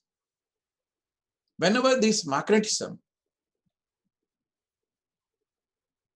they get arranged in a proper order. That is, all these Panchabhutas, the solid, the liquid, the gas or the air, the fire, the air and the akas, all these five Panchabhuta are five physical elements. When they combine in a holistic proportion, and all these magnetic waves, the pressure, sound, the light, the taste, and the smell, all these panchatanmatras are five types of the magnetism. When they align themselves, when the circulation occurs in the proper order, there comes the genetic center. These life force particles, they are said to be the Akash particles in the space. The particles, when they are spinning, circulating inside the body, we call as the life force particles. So the Akash particles in the space, and the same Akash particles are circulating properly here in a body, then you call as the life force particles. These life force particles in all the living beings, they circulate throughout the body and they maintain a center that we call as the genetic center. Therefore, now we could see the gravity, the infinite energy which is there in the space, which caused the dust particles, which caused the atoms and the molecules, stars and the planets to form, and the Panchabhutas to form, and five types of magnetism to form. When these five types of elements of the magnetism, they combine to form, there occurs a rare phenomena, which we call as the living being, and which starts from the bacteria and the single cells, and later on, it extends up to the plant kingdom, which we have as the one sense. They have the body only to understand the pressure. Then later on, 2 cents, 3 cents, 4 cents, 5 cents, and 6 cents. Understanding only the pressure, 1 cent. Understanding the sound, 2 cents. Then the sound comes for the 2 cents. Then coming to the taste, then the understanding, the feeling the light, then the sound. So the different phenomena, pressure, sound, light, taste, and smell. So the 5 faculties are coming here. So all these, faculties coming here, we say 5 sense living beings. Coming to the human being, we have some 6 sense. So we can think about the entire universe, entire formation, and analyze everything here. So that we call it 6 sense. Starting from the animal being, in the human being, they have more thinking capacity, creativeness. So that we call as a 6th sense. So in that way, now we could see the gravity or the infinite energy in the space is later on converted to particles on the living beings, the human beings. Finally, the mind and the total consciousness.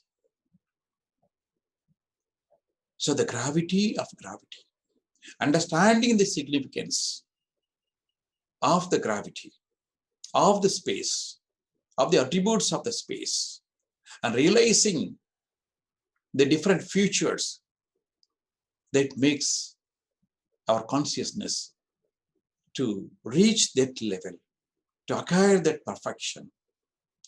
And after this understanding, one can feel that everything is nothing but the transformation of the space. So there is no difference, there is no discrimination. And everything is nothing but the representative of the space. And all the differences occurring in the human beings, and all the problems coming in the human beings, that all can be sorted out once we understand everything is from the space. If we see space as a God, if we think the space as the Almighty, then the Almighty is there everywhere, everything, within every human being. So it's not necessary for us to blame anybody else, to curse anybody else. So all are nothing but the representative of the same divinity. So that understanding comes once we understand the greatness of the space, greatness of the Almighty, greatness of the gravity. I think with that we can conclude this session of gravity. A lot of things are to be felt. A lot of things are to be understood. Swamiji has given some hints. We have seen some hints, but analyzing over and over, I think we can reach that reality. We can reach that ultimate truth. Be blessed by divine. Be blessed by divine. Be blessed by divine. Thanks a lot for this interesting speech, sir. You have given us a new dimension to understand the gravity of gravity. Now the announcements. Please visit kayakalpayoga.edu.in to learn Kayakalpa techniques from your home. Please visit website kundaliniyoga.edu.in, which enables you to learn all vision courses in online mode sitting at your home. Unboli app on Android helps you to get into the all Swamiji's rare speeches. Download it, listen to that, and derive full benefits out of it. Come forward and donate generously for Sky Yoga activities to World Community Service Center, either through Unboli app or Vethathiri.edu.in. You are also eligible for Section 80G exemption under Income Tax Act. Subscribe to Sky Yoga TV, our YouTube official channel and Facebook page. Listen to all the beautiful speeches of various professors across the world enlightening on Vedathrium concepts. As you all know, it's hardly 1 week left. We have set for a spiritual world record to our 28th March 2021 evening 6 p.m. India time. Let's gather in full to perform the mass Panchabhuta Navagraha meditation. Let us part of this historic event in the world by subscribing to Sky Yoga TV channel right away, if not done. Encourage our friends and relatives to take part in this great event, lifetime achievement. It's now time for us to say thanks, express our gratitude. Would request everyone to come to Turiya state for having explained the gravity of gravity. Senior Professor K. Perumal for his excellent speech. Be blessed by divine. His good health, be blessed by the divine. His loving family, be blessed by the divine. His divine services, be blessed by the divine. Would also like to extend our blessings to Sky Meditators for their kind donation yesterday. Please continue to support us. Each of your contribution would help in achieving the world peace, the vision of Vethathiri Maharshi. Let us see tomorrow's program. Morning 5:15 a.m. 900 meditation in Tamil, 6 a.m. exercise in Tamil, 7 a.m. 9 center meditation in English, 11 a.m. Swamiji's speech in his own voice. Don't miss that. Evening programs are to be live telecast on Sky Yoga TV YouTube channel. Evening 6 p.m. we have Panchabhuta Navagraha meditation. Just 1 week left. So let's participate in tomorrow's event to show our numbers, dedication and commitment to set this world spiritual record. Please share the program invites with all your friends and relatives. Let everyone enjoy, let everyone practice. We take this opportunity to thank Arulnidhi Padma Shri SKM Mailanandan sir for his leadership, guidance, motivation and support. Looking forward to seeing you all tomorrow in all the World Community Service Center activities. Till then, stay safe, practice Kai Yoga. This is Naresh signing off from the Aliyar World Community Service Center IT team. Be blessed by the Divine. Session would be concluded with the World Peace Prayer. வாழ்க வளமுடன்.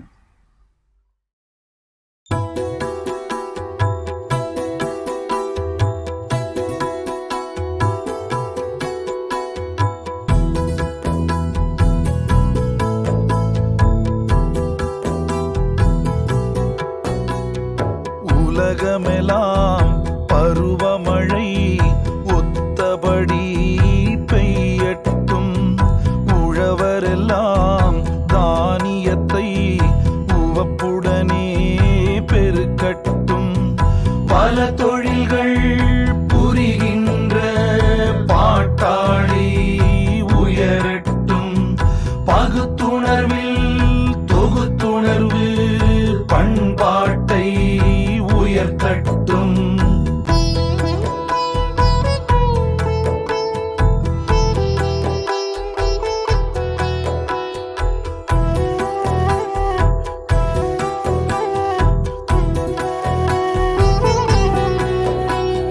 கலகங்கள் போட்டி பகை கடந்து ஆட்சி நடக்கட்டும். கல்லாமை கடன் வறுமை களங்கங்கள் மறையட்டும். நலவாழ்வை அளிக்கும் மெய்ஞான ஒளி வீசட்டும். நம் கடமை அறவாழ்வின் நாட்டத்தே சிறக்கட்டும்.